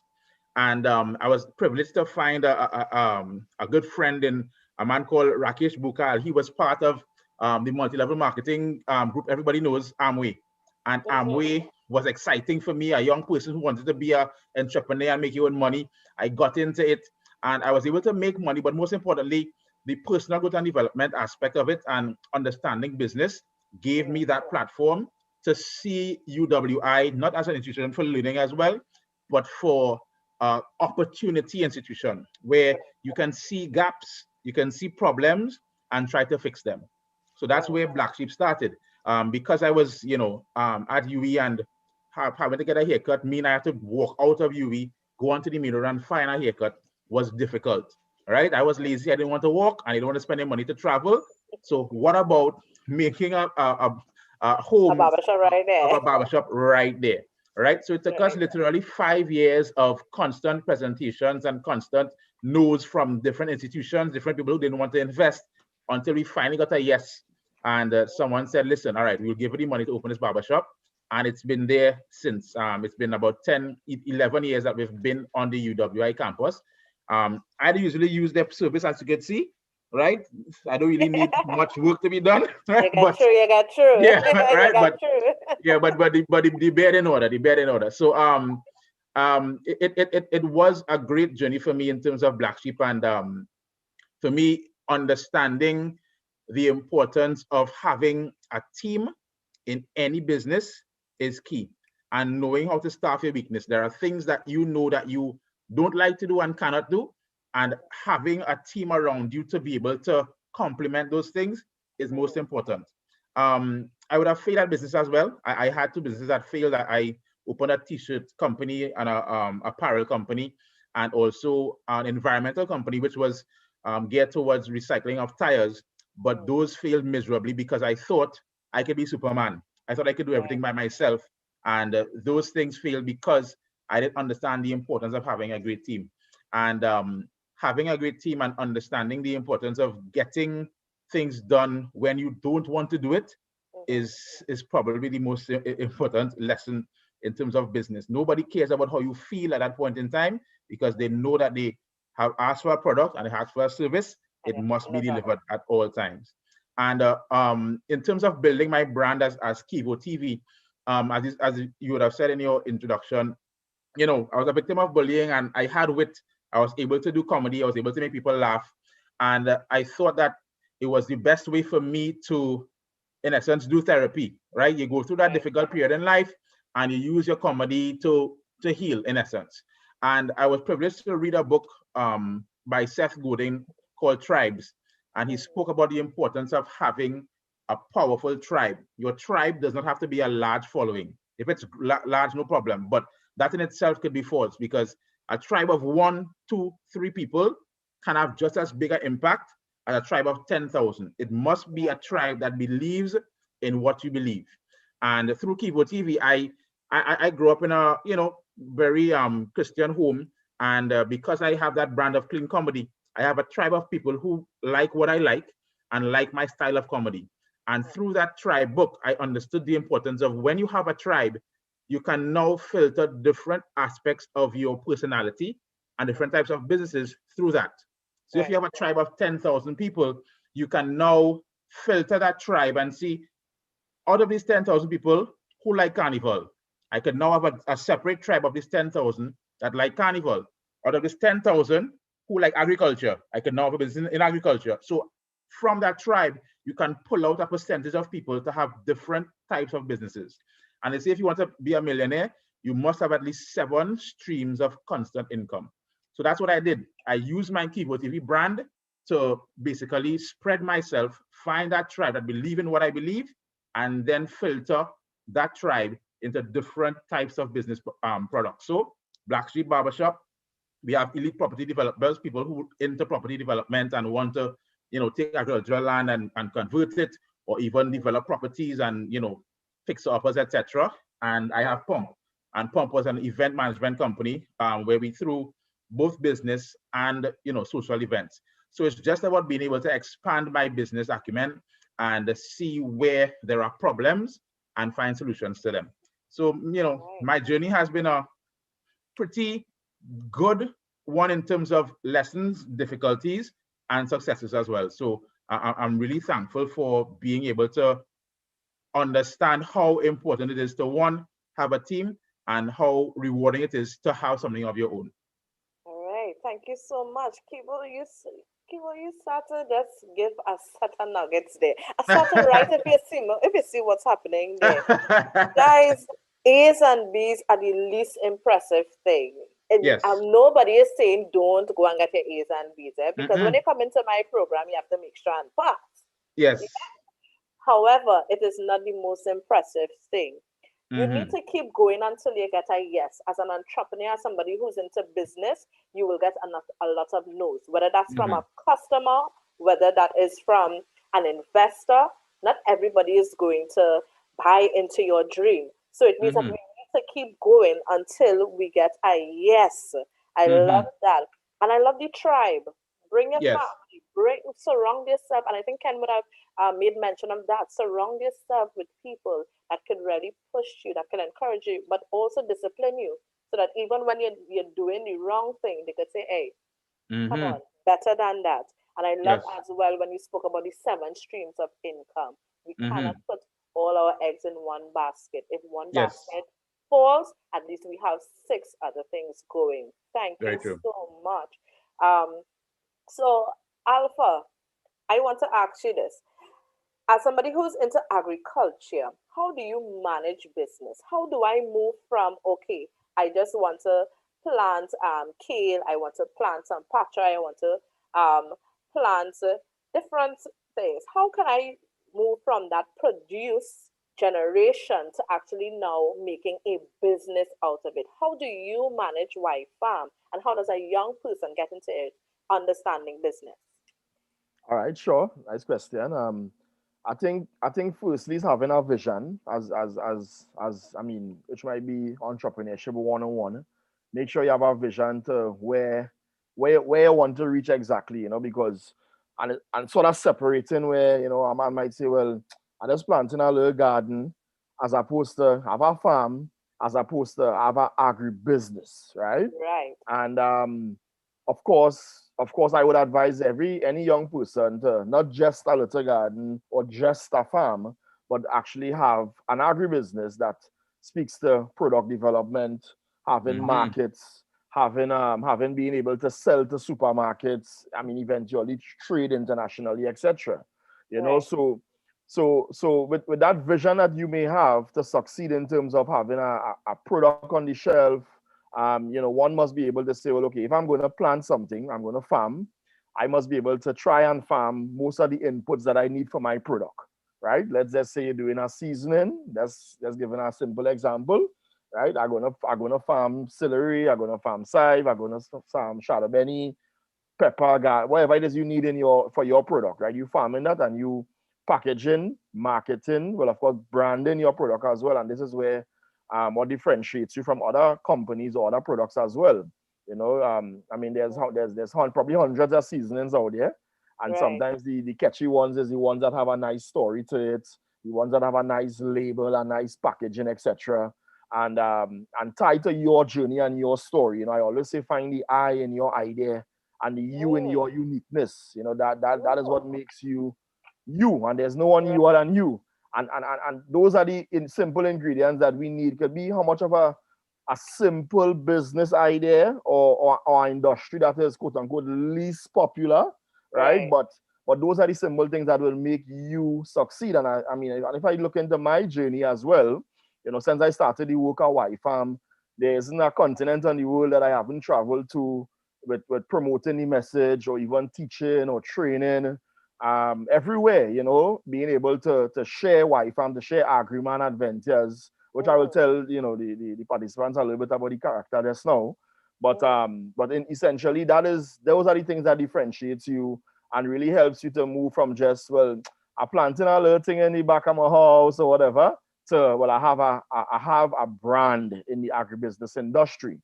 You know, I mean, of course, my advice to young people who may be interested in getting into the sector is not just think again, you know, that agriculture is farming, right? And it just stop right there, right? Yes, a big part of it is that we need the food to be able to create whatever products and whatnot, but there's even a lot of things in the agricultural sector beyond just food products. You know, there's services to farmers, there's tools, there's things that you could develop, there's apps that you could develop to help farmers get their produce from the farm to the hotels, to the supermarkets, etc. Right? There's technology in agriculture, there's education in agriculture, which is a big part of what I do with Y-Farm, right? So it's about again finding that eye in your idea, finding what you think you're good at. You might be good at plumbing and pipes and whatnot. Well, then maybe hydroponics is your thing. You might be good at woodworking, maybe grow boxes is your thing, right? It might be good at program development. How could you then create a program now that educate farmers to be able to do so, and farmers pay you or institutions pay you? You know, a big part of Y-Farm clients is actually institutions. You know, we would do contracts with like FAO, the Food and Agricultural Organizations, different, you know, CARDI, ICA, you know, we have donors from different institutions as well. A lot of international institutions as well, because, you know, we have a message, I guess, that is unique.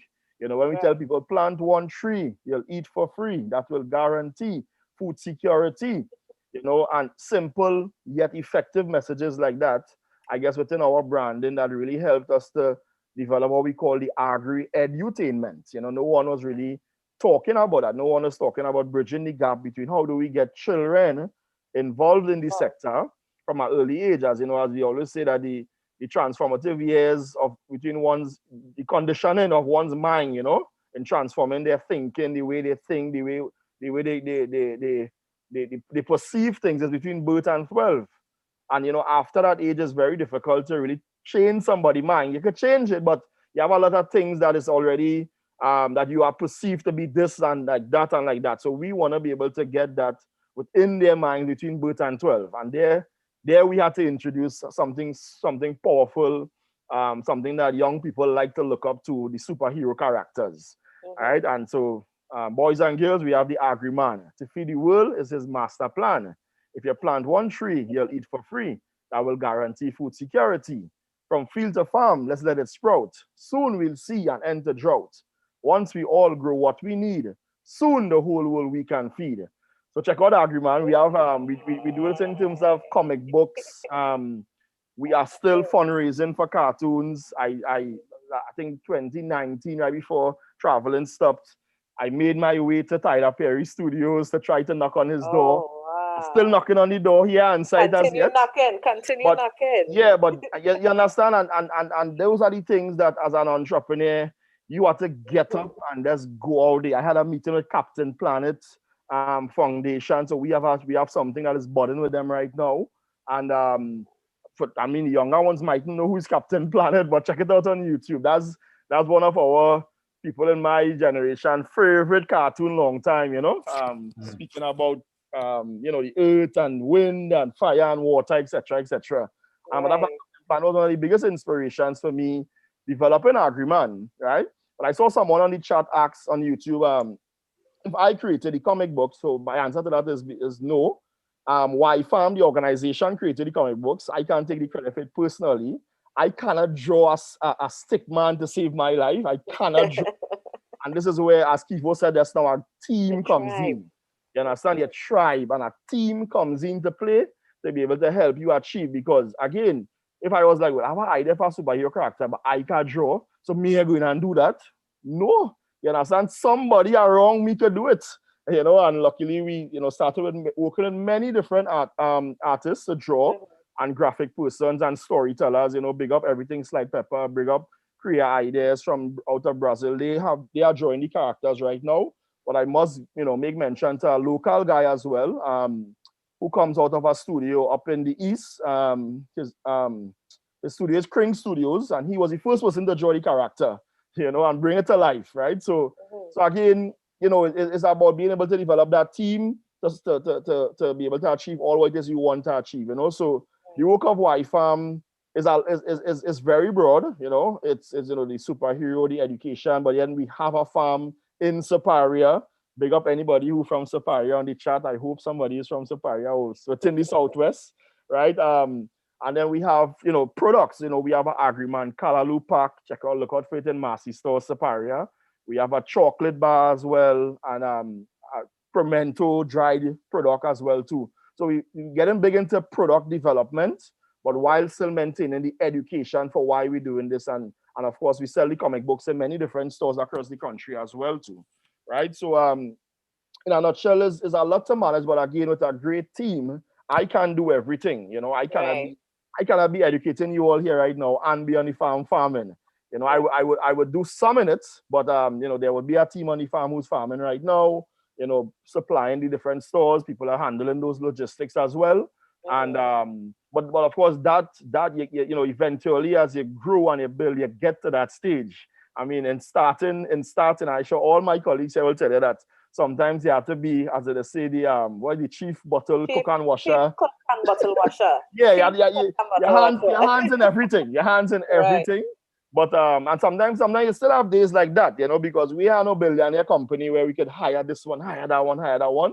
But you know what you're trying to achieve, and you know, you still have to delegate tasks. You have great people around you. Some who would volunteer, some who had to pay a stipend, some who might be able to, you can afford them full time.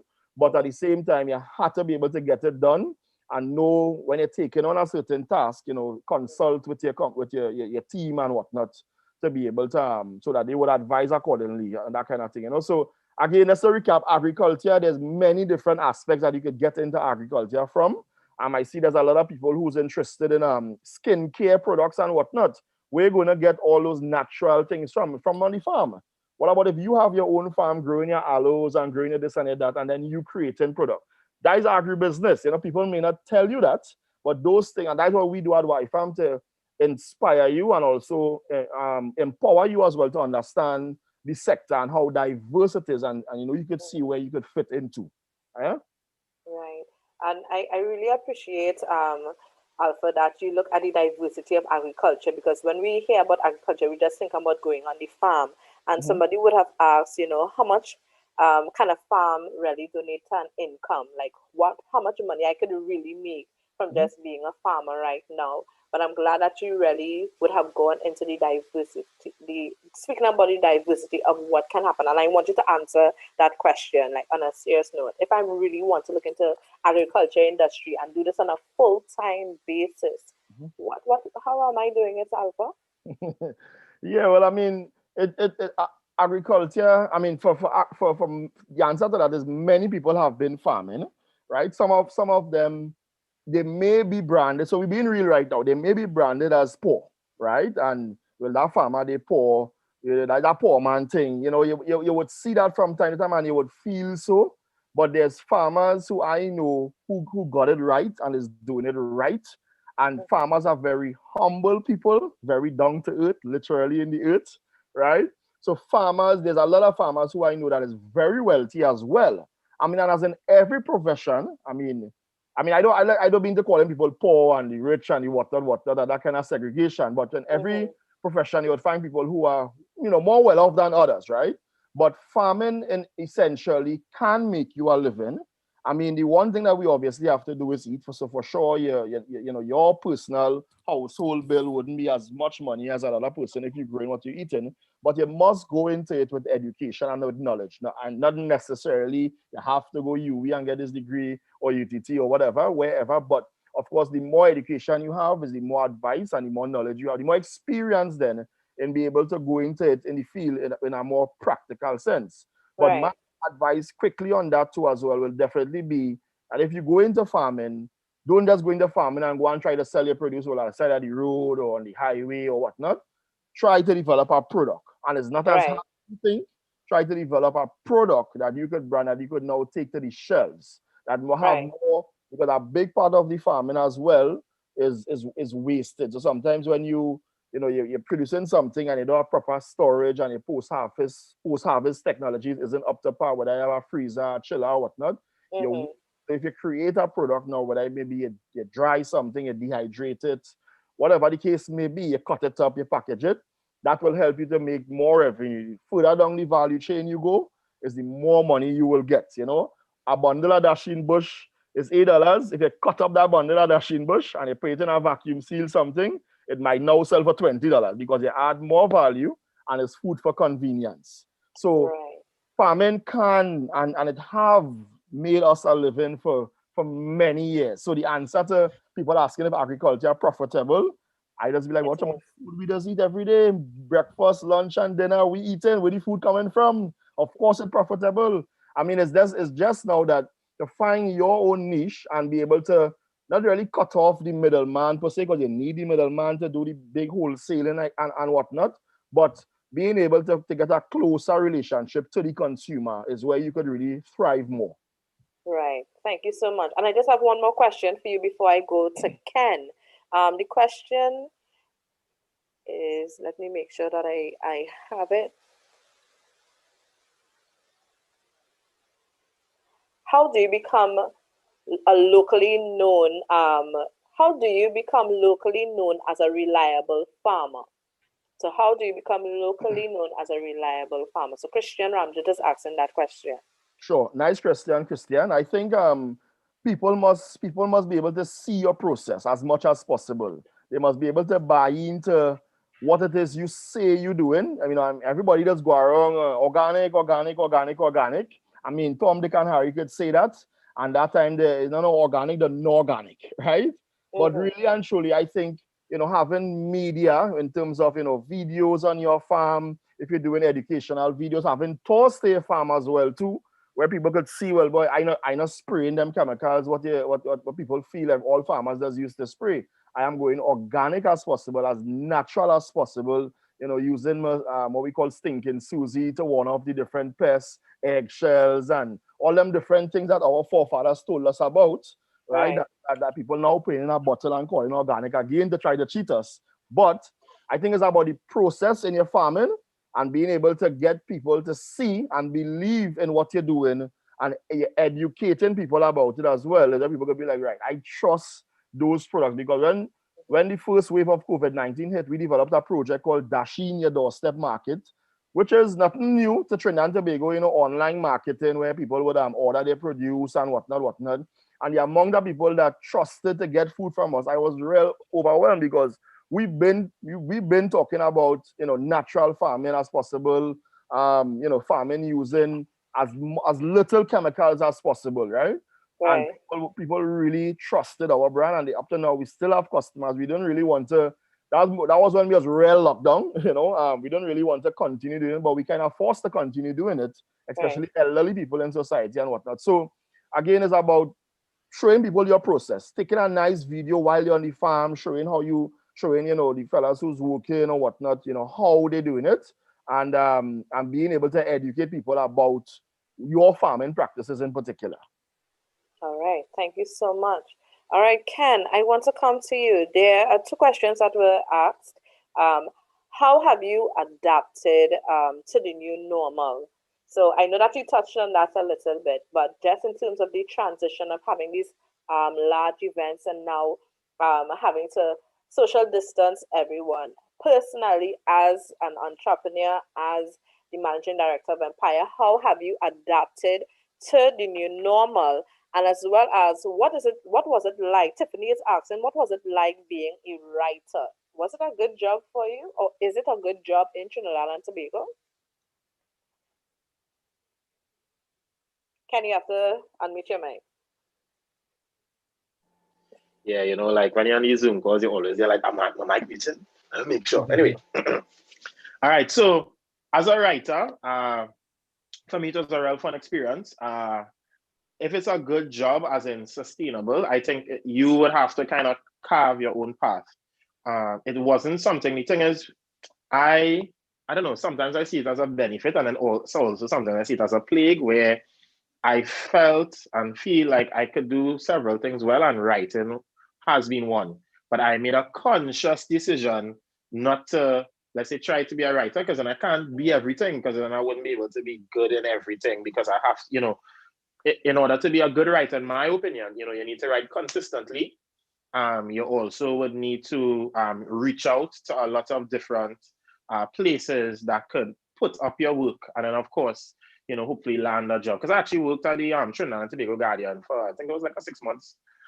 So I wrote a couple of articles there, and I actually did some social media and stuff there as well. So it can be fulfilling, but I think definitely once you're doing that, consistency and outreach, you need to be able to like go and approach people, be it as a journalist, be it, you know, to get information for your articles, or even just to get your, you know, your writing seen in different places. That's real important. So a lot of people, they could write well, but then, you know, that's, you know, that I think is something else. And that's like in my section of writing. There's a whole other section, which is like if you want to write a book, which is a whole different, you know, that I can't comment on. Right. So that's the writing question. All right. What about in terms of doing regional and international business? Because I know that Carnival is not only I think that's Trinidad. Answer the other question, I know. Yeah. Okay. Yes. How have you adapted? But I'll give you the third question one time. All right. How you? Yeah, it's in your one time, Ken. You got this. In terms of managing managing business in the region as well as international.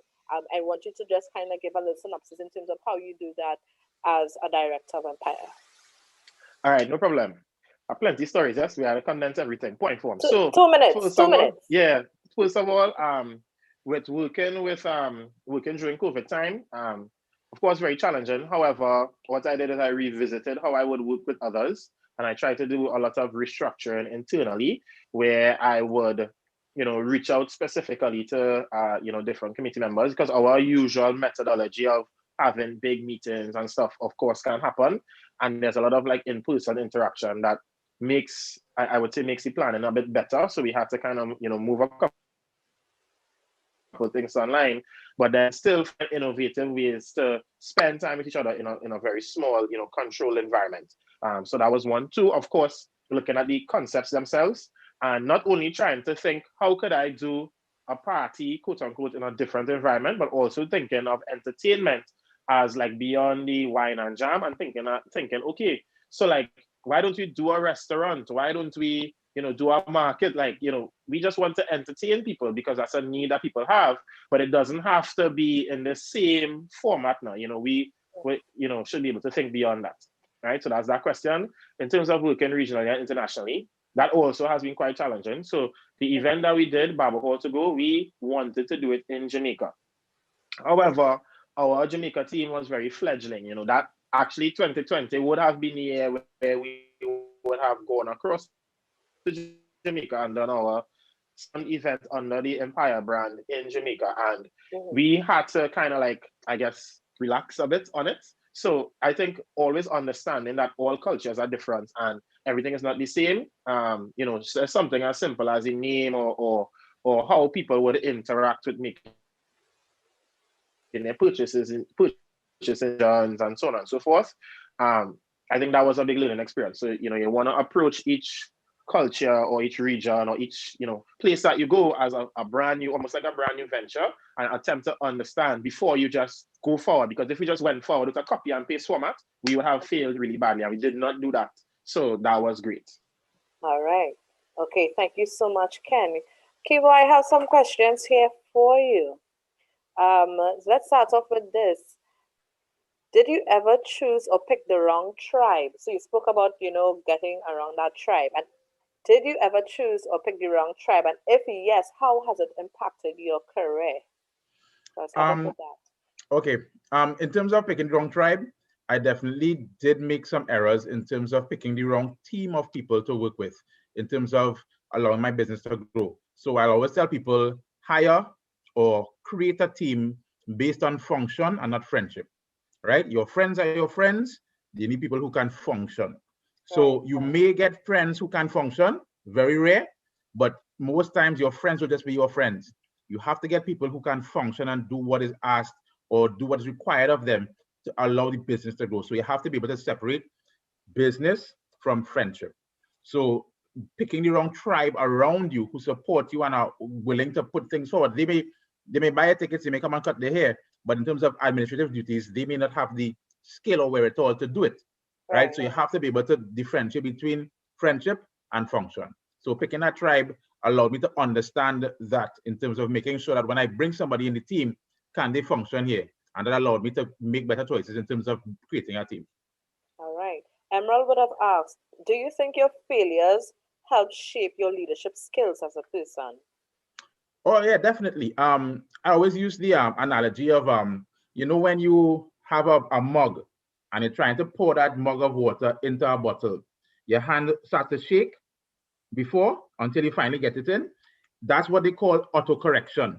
So the autocorrection is basically your failures, right, from left to right until you find that center. So the failures in life allow us to get to that point of finding our center. Even when riding a bike, the only way you can finally be able to ride the bike properly is not by stopping and falling to the side, is by continuing to pedal. So that autocorrection has to be done. You will have to encounter failures. If you avoid failures, you will fail, right? You have to be able to welcome those failures. So being able to do that autocorrection allows you to understand how to navigate everything. So the leadership and management of that bicycle that you're navigating or using is much better in terms of understanding the mechanics of it when you go through those failure periods. All right. Two more questions to you, Kivo. One, what inspired you to start Black Sheep Barbering? I know you would have mentioned this in your profile, but you can speak about it again. Right. And the second one is, how did comedy help you in business? Well, it sounds a little petty, but in most business, I think the key to being a good entrepreneur is to find the laziness in the industry. So I was too lazy to walk to get a haircut. And I decided, listen, there are definitely other people who are too lazy to go to get that haircut out of campus. So I decided to bring it home. So convenience is basically the solution to laziness, right? So that inspired me in terms of, wait, now I think that everybody would want to remain on campus, right? So I decided, listen, let me try to create a barbershop that not only services the haircuts and whatnot, but the business is called Black Sheep, BLAC, and it stands for Business, Leadership, Awareness, and Charity. So at the barbershop, you always know when you take a haircut, it's old talk, right? It's that kind of conversation about politics and religion and life, etc. So I want to create an atmosphere that not only the barbershop can talk about, but the community. So when I say community, I'm talking about UWI. And so we did a lot of programs and a lot of seminars that allow people to understand how to be a well-rounded adult in terms of business, leadership, awareness, and charity. All right. Thank you so much. And the second one was, how did comedy help you in business? So Ramel wants to know that. Well, comedy, if you are good, right? Comedy allows you to be part of different businesses at the same time. So because you are now as they say, an influencer, or you are hired by different companies to do work on their behalf, you now understand how a business runs. So being part of let's say a 6-month program with, for example, ABIL, you now understand how their company runs and how they do business. So you get different experiences of different businesses because you are now a global partner with everybody, right? So I service different clients and I understand how their business functions, what they do well, what they don't do well. And it gives me that insight into how do I create my business and how do I function on my end. Right. Okay, thank you very much. So it means that you are looking at what other companies are doing. So you would take the good of that and That's know what correct. changes you will have to make. And Yeah.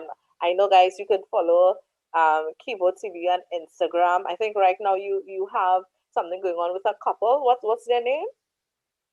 With a couple. Keyboard. Brandon and Cassie. So Right. yeah, I do some storytelling, right, that give a experience of, you know, the carnival or love, etc. So I have a 3-part series I'm doing on my Instagram that speaks of their experience as a two people meeting in a party. So hopefully I could take that into film because I believe the importance of taking your product or your passion and making it into passion fruit juice. As Alpha would have said, it's very important that you create a better shelf life for your product. Passion fruit and by itself on the shelf will not last as long as passion fruit juice. So you have to be able to take your Arthur Lockjack skill, your UWI skill, and create a product that is viable and is sellable, right? So if it has a label, right, it's packaged, it can now expand, export to different areas. But if you just say I'm selling passion fruit alone, you're not going to have a viable business for very long. Create a proper product. I love that. Passion fruit into passion fruit juice. Kiwa, you think I could get that on a jersey? Yeah, of course, Oh but God, do that for me now. I yeah, love but it, Kivo. I love it's it. for sale. It's for sale. It's for sale. I'm an entrepreneur. Kivo, come now, man. like Kivo, All right. come. I'll give it for free. I'll give it for I free. appreciate that. Okay, well, I will take a hoodie instead. All right, no problem. Passion fruit to passion fruit juice. Alpha. Somebody wants to know, can you walk them through the process of pitching a business in agriculture? Like, okay, so I'm producing this. I want to get it onto Massey. Or I want to get it to any supermarket. What was the first thing I say in Alpha? I do not know what to say. Talk to me.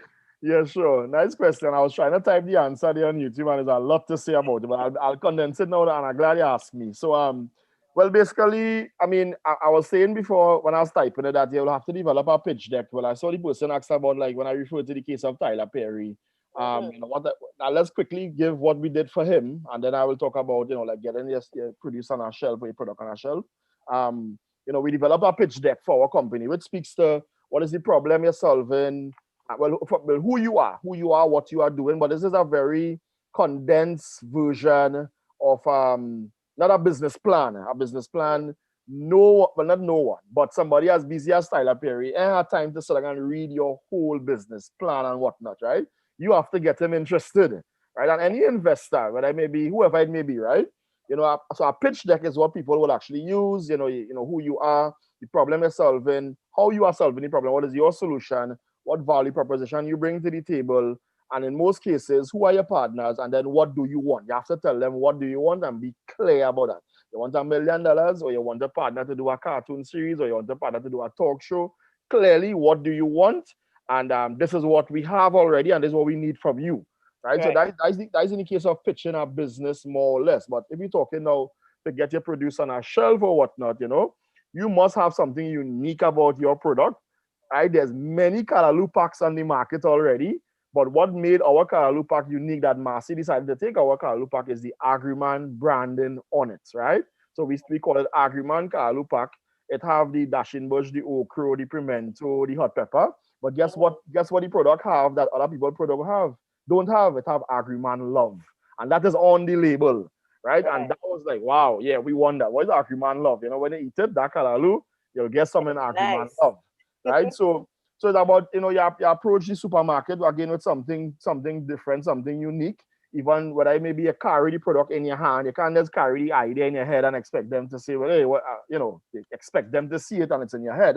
Carry it in your hand. It's looking clean. It's looking fresh. It's whatever. Even talk about, well, you know, this is being processed at this facility. Even if it's in a kitchen home, because mind you, there's a lot of people who is doing agro processing. It's in the kitchen at home. but you know it has to be separated from your house kitchen then, in terms of, you know, you clean up the place properly and whatnot. So you make sure that the owner of the supermarket, restaurant, or whoever is entrusted that this thing is clean and safe and healthy, good standards. And once you have a unique product, or even it doesn't always have to be something totally new, right? It could be a coleslaw pack, cabbage and carrots, and maybe you put some beetroot in it, you know, something a little unique that gives you that little edge. And they can be like, wow, yeah, we don't have this, and your nice little label on it, or a nice package on it, and telling your story as well that people could connect to. And this is and you know, you say, well, these are the people. And another thing with selling your product as well, you must know who is your target audience. Your argument Carlu pack could never be for everybody in Trinidad and Tobago.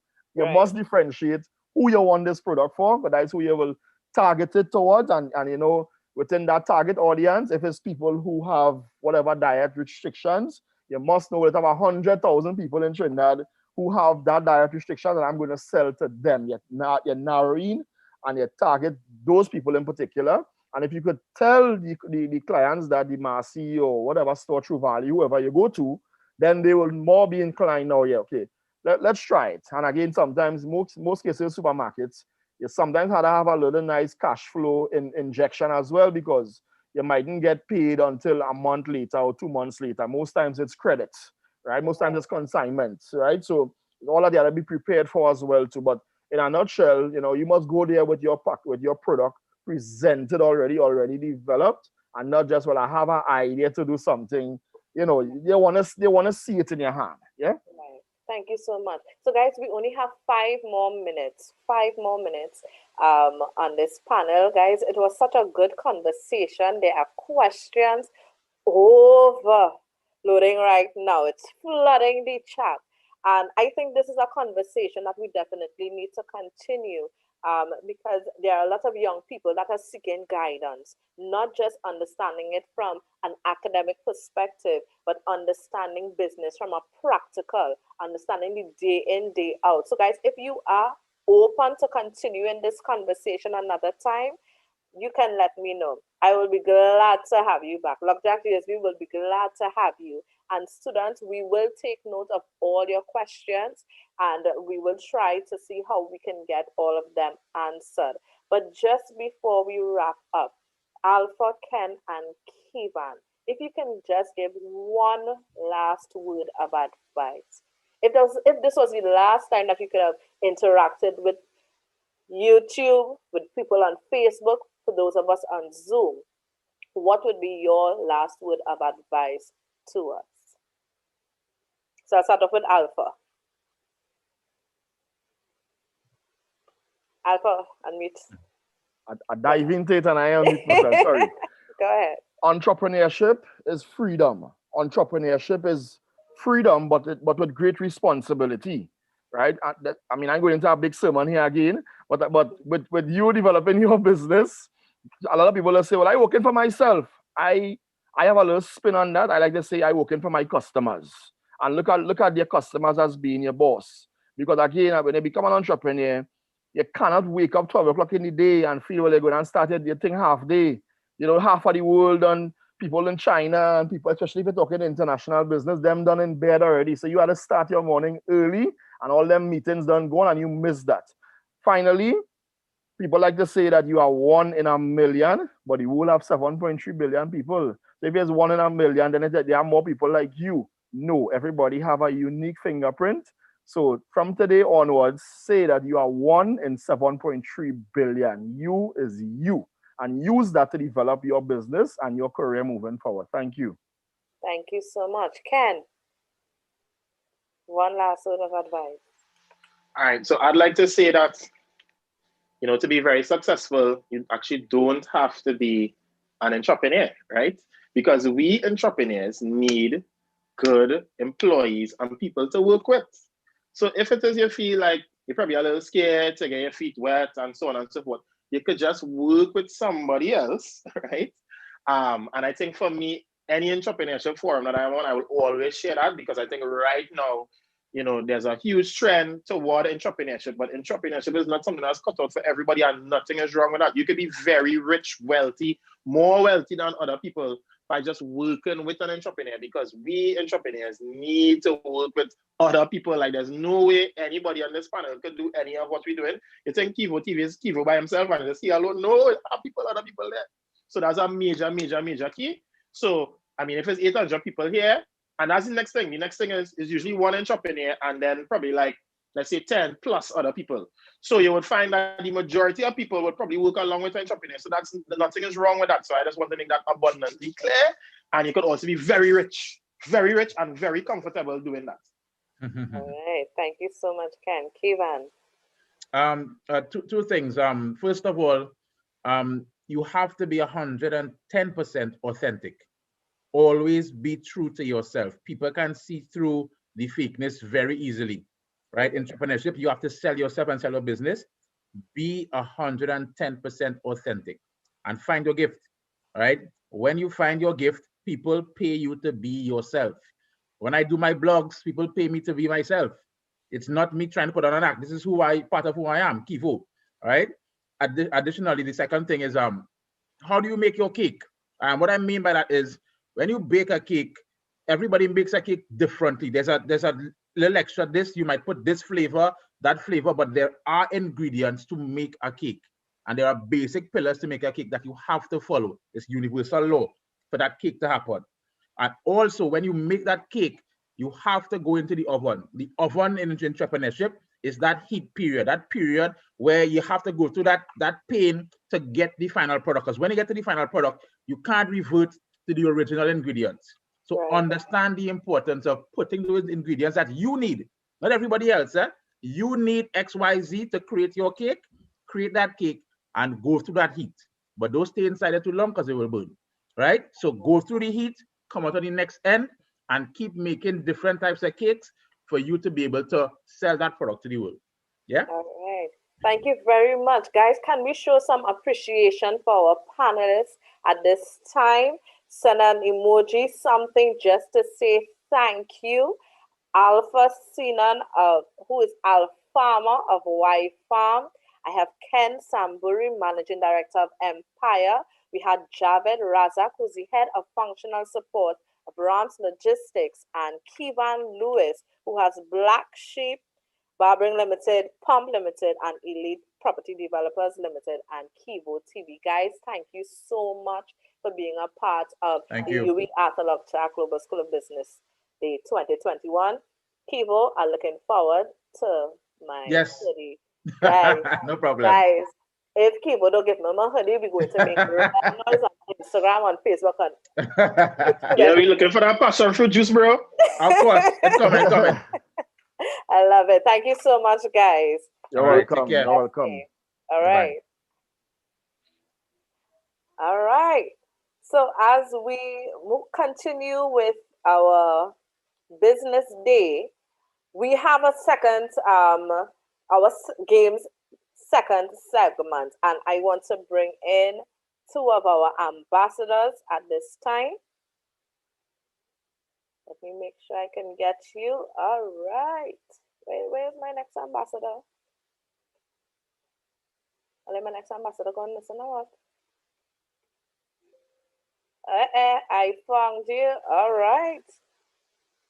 So ladies, take it away. Let's get these games rolling. Thank you very much, Kersha. Good morning, everyone. My name is Wajman Douglas. I'm a student ambassador here at the Uwialjgsb GSB. And we're having another round of the Fittest Fingers game. So I know you all are really excited to win these prizes and come into the Zoom meeting, but we have a lot of persons waiting from the first round. So as we get our first contestant ready and into the room, our first prize is 1 pack of Paletta popsicles from our very own staff member, Miss Natasha Bash. Now, Miss Natasha Bash, she is the owner and founder of Paletta Republic Co. Limited. It is a company in the food and drink industry which specializes in gourmet, natural, handmade, crafted popsicles, okay? So, who is my first contestant, Mariana? Do we have our first contestant ready? Yes, that's Kai. 1 second. Kyla. Kyla. Okay, good morning, Kyla. Are you here with us? Hi, good morning. Hi, Kyla. How are you this morning? What school are you representing? I'm from San Juan South Secondary School. I'm good this morning. Okay, San Juan South. That's really nice. Nice to hear. Okay, so my question for you is, the BISB program is how long in duration? How long is the program?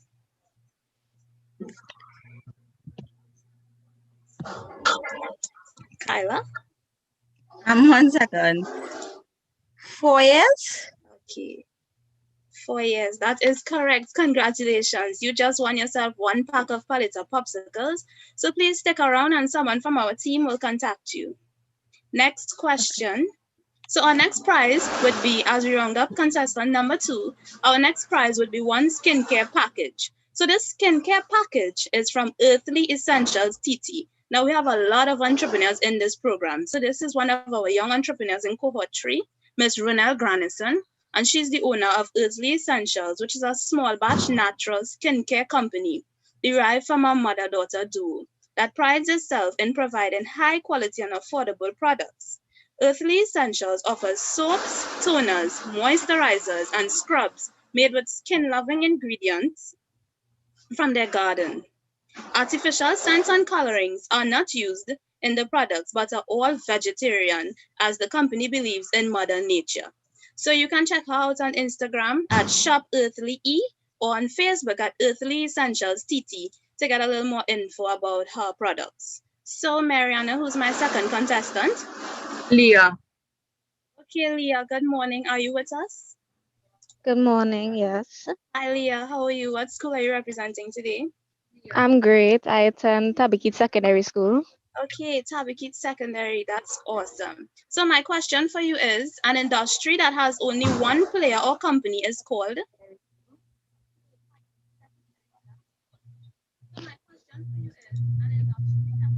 An industry with one player, one company.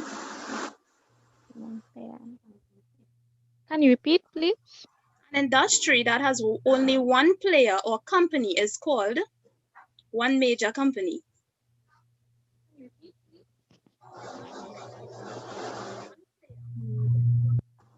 Are you still with us?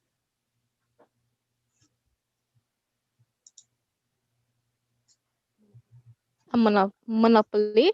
Yes, that is correct. Congratulations. You have won yourself 1 skincare package from Earthly Essentials TT. So please stick around and someone from our team will contact you. So I'll now pass you over to my colleague. Hey guys, my name is Mariana Samuel. I'm also a student ambassador at Uwialjgsb of the BISB program. And our next prize is also from Earthly Essentials. We have 1 skincare package to give away. And Wajman, who is our next contestant?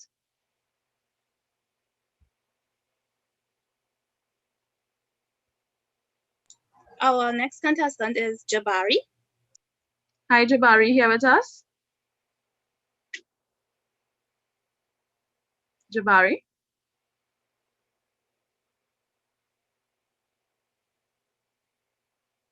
So we take someone else. Hi. Hi, is that Jabari? Yes. Right. Which school are you representing? I'm representing Davie Secondary School. That's nice to hear. And the question that goes along with this prize is, how many specialization options are available in the BISB program? Okay.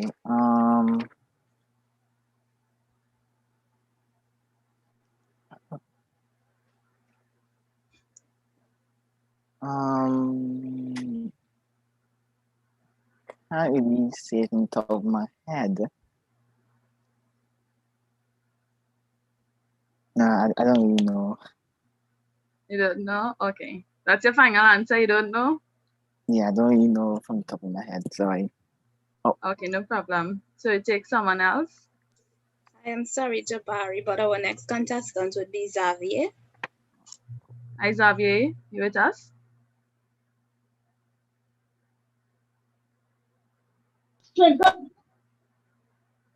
Hi, yes. So repeat the question, right? How many specialization options are available in the BISB program?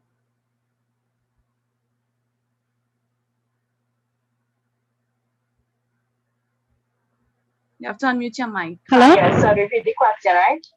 How many specialization options are available in the BISD program?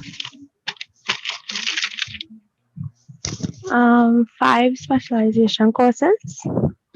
Sorry, that is incorrect. Yes, I'll repeat the question, right? How many specialization options are available in the BISD program? So, Wajman, who would be our next contestant? Our next contestant, Mariana, would be Vidya. Hi, Vidya, you here?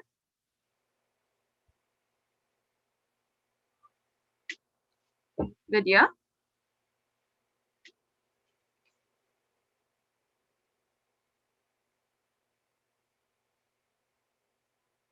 Hi, Vidya. We will go to someone else. Hello? Okay. It's Yes, like Vidya? Vidya is here. Yes. Right, so the question is, how many specialization options are available in the BISB program?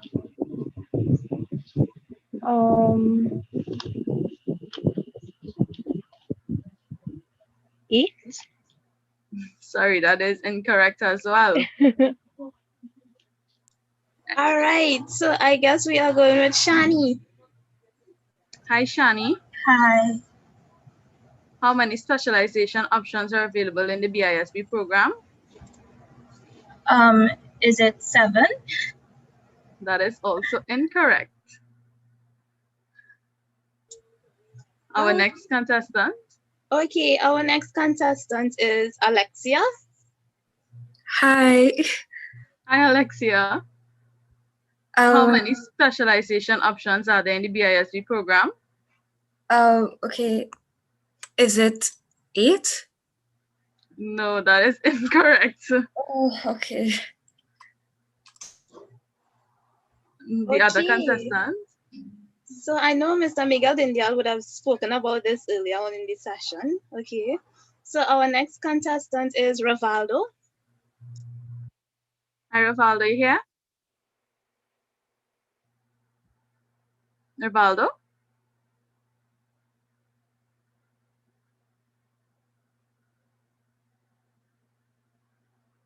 Hi, Rivaldo. Is there anyone else? We lost Rivaldo. Okay. So our next contestant is Chasej. Chasej, are you here? We lost Rivaldo. Okay. So Hi, Chasej. Yes, Chasej. Right, so the question is, how many specialization options are available in the BISB program? Rivaldo? Hello? Is it right, so the question is, how many are available in the Hello? Hi, Rivaldo. So your chance went already, so we passed on to Chasej, right?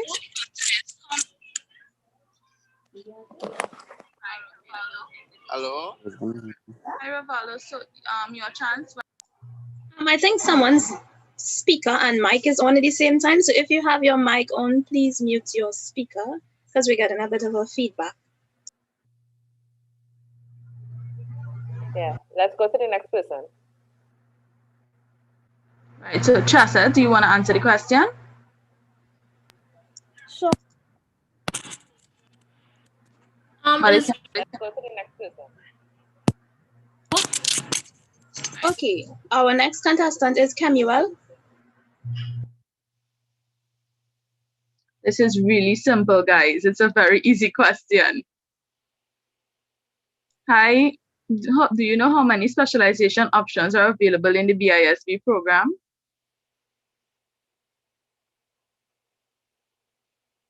Kemuel?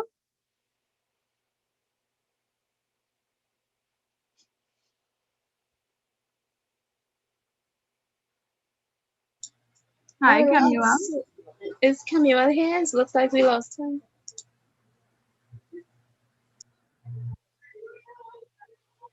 Is there anyone else after Kemuel? Okay, so after Kemuel, we have Caitlin. Hi, Caitlin. Hi, Caitlin. You here? All right, they're coming in. Caitlin?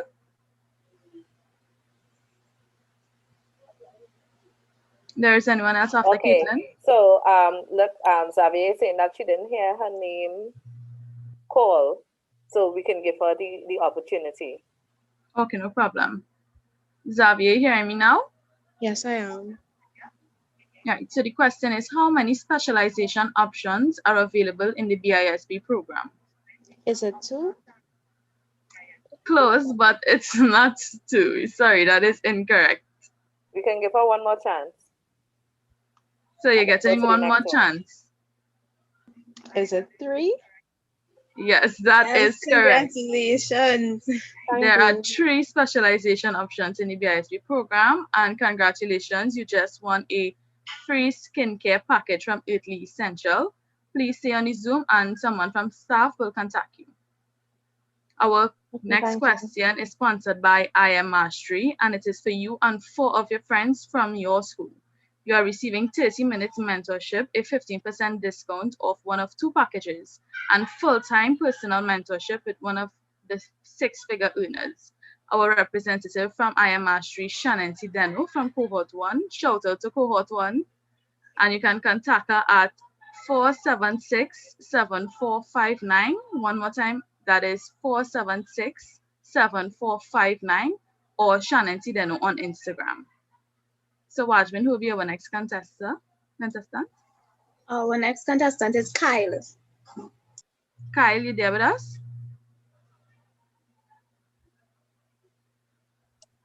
Kyle, you here? Hello, good morning. Hi, good morning. Which school are you from? Belmont Secondary School. That's good. Shout out to Belmont Secondary. So the question we have for this team prize is, what are the traditional factors of production?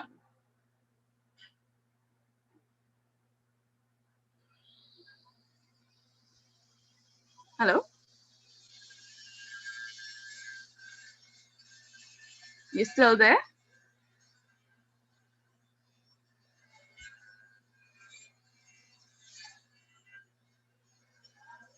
Right, I think we can move to the next person. I think we lost them there. All right, since Kyle is lost, our next contestant is Justin. Hi, Justin. Justin, you here with us? Hi, morning. Good morning. So the question is, what are the traditional factors of production? Land, labor, and capital. Very close, but that is incorrect. Who is our next contestant? Are there anyone else? Okay, Wajman? Justin almost had it. Almost had it. But now we have Josh. Hi, Josh, you here? Hi, I am here. One more time, what are the traditional factors of production?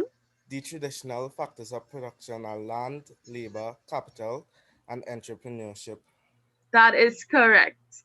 So you and 4 of your friends Congratulations. from your school would be able to receive the package. It's 30 minutes mentorship and 15% discount off one of 2 packages, as well as the full-time mentorship from one of the 6-figure earners. Please stay on the Zoom and someone from staff will contact you, right? Okay, cool. Okay, thank you. And for our last question, we have Mariana, could you just confirm who won that prize? Justin. Justin, all right. Yes. So for our last question, we have a 15-minute individualized session and 15-minute Instagram live with the one and only Jerome Devines. He is from our BISB Cohort 1, and you can get at him at Jerome Devines on Instagram. At the age of 19, Jerome's passion for music had led him to his song debut, Miss Perfection, but he always knew that he wanted to do music way before now. At the age of 7, his desire for music started, and his ear for music grew. So did his willingness to hone his vocal skills and voice while waiting patiently, and it has finally paid off.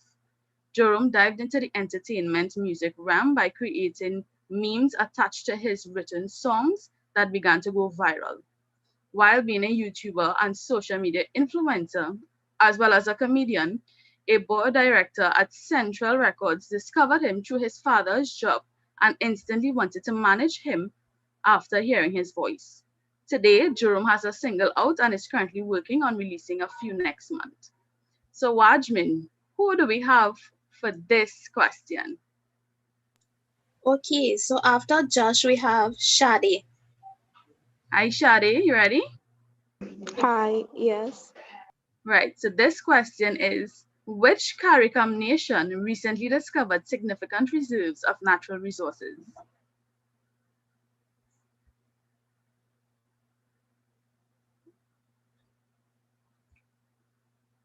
Are you still there?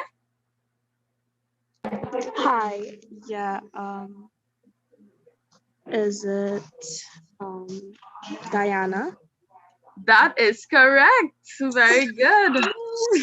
So please stay on the call and someone from staff will contact you, right? Okay, thank you. And that concludes our game session for this event. Thank you to all our sponsors and young entrepreneurs who contributed. And thank you to our participants. Shout out to all our schools. You all represented well. Winners, please stay on the Zoom call and a staff member will contact you for your prize. If you are unable to remain on the Zoom call, please contact Ms. Kersha Ghana at 718-7136. Again, that's 718-7136. And I will now hand you over to Ms. Ghana. Thank you.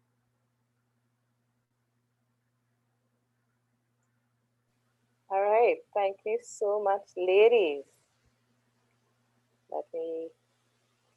All right, thank you so much, Rajman and Mariana. What do you think about our winners?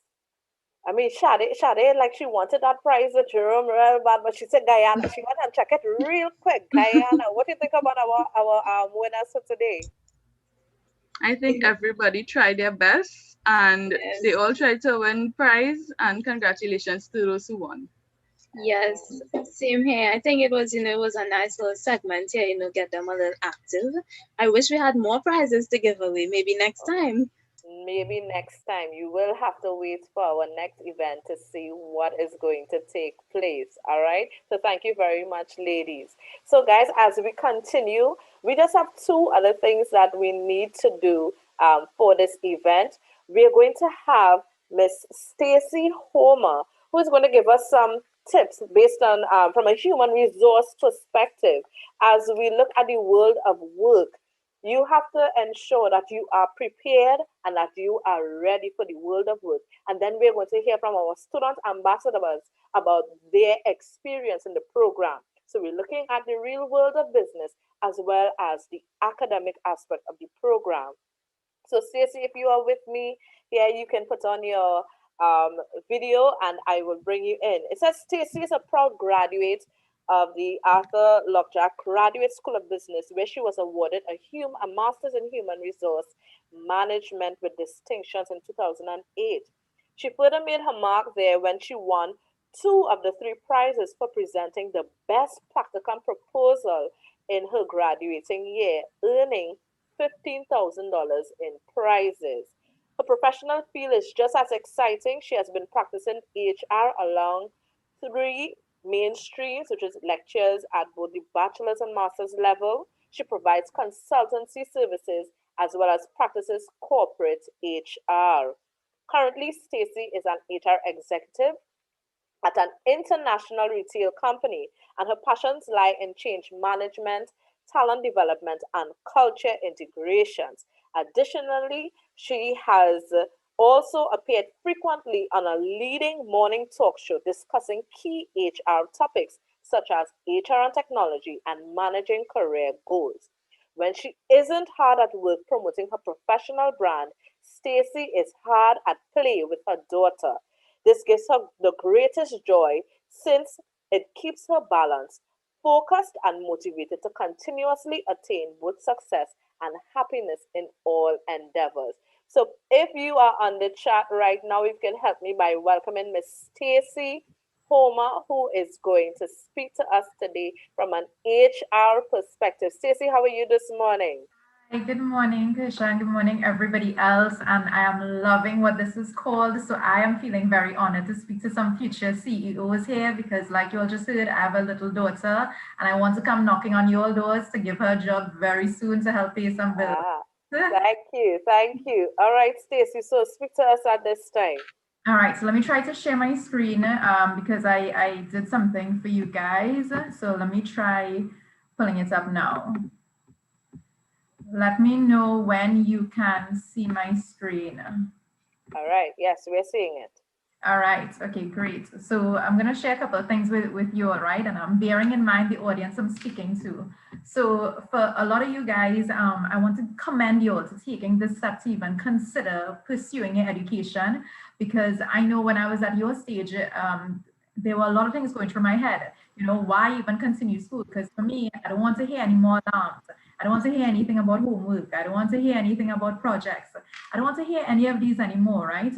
And so the path you all are going on means that you all have recognized that, hey, I could have given up all these things. I could sleep in bed late. I could choose to go in the working world.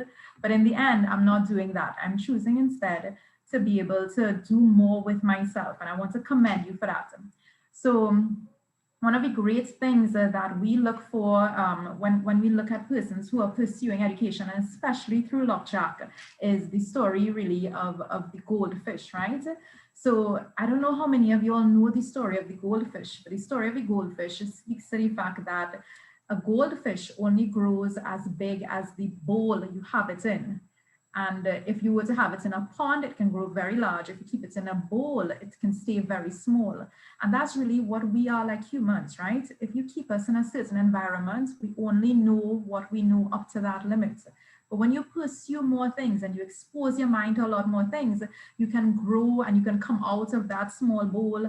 And really and truly, that's what we want to see. We really want people who can grow, who can develop, who really can be better at themselves, because you're going to learn a lot of things. You're going to learn great communication skills. You're going to learn to be disciplined.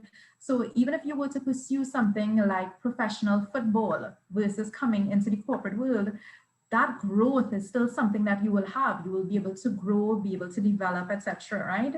And there's never a bad reason for doing something that's good. So whatever is your reason for choosing to follow the path of becoming a CEO is a great thing. And in this fishbowl story, hence I'm saying, you know, growth is one of it. So you'll see above here, I had, what is your why? So let me share with you, for me, going back to when I first started deciding, do I want to continue school? A lot of friends of mine had different reasons, right? And there's never a bad reason for doing a good thing. So I had a friend who said, well, you know what, I'll just continue studying because that's what all my friends are going to do. I have another friend who said, I just want more and more and more. And for me, to be very honest, I just didn't want yet to go out to work. I liked having my parents help take care of the bills while I continued studying. But regardless of the reason for continuing this path, I want to assure you all, there's never a bad reason for choosing a good thing, because all of these people I'm referencing, and I'll give examples as I continue talking, all of these people I'm referencing have done pretty well in the corporate world. So when you continue, and what we look for, especially even as you continue this journey you're on, is how are you going to stay connected? When you join an institution like Lockjack, as an example, to do whatever course of studying you're doing, you come across some great minds, and those minds really are the ones that help you when you network and later on. So as an example, Kirsha would have shared with you that I'm in HR, right?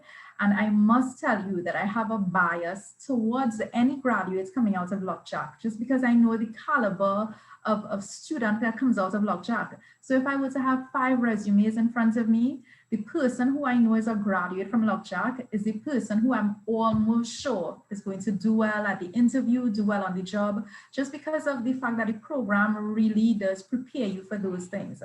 And just like how I would look out for somebody who's coming out from Lockjack, there are many graduates out here that stay connected to the students of Lockjack, really in an attempt to help them. So even if we look at what's happening in the professional field, even in the political field, we have people on both sides of the political spectrum who have passed through Lockjack and really are here to help, because we look out for the fellow students and the fellow graduates. And so from an HR point of view, I can tell you that the graduates coming out from Lockjack are of a great quality. So that's what we look forward to when we're doing hiring as well.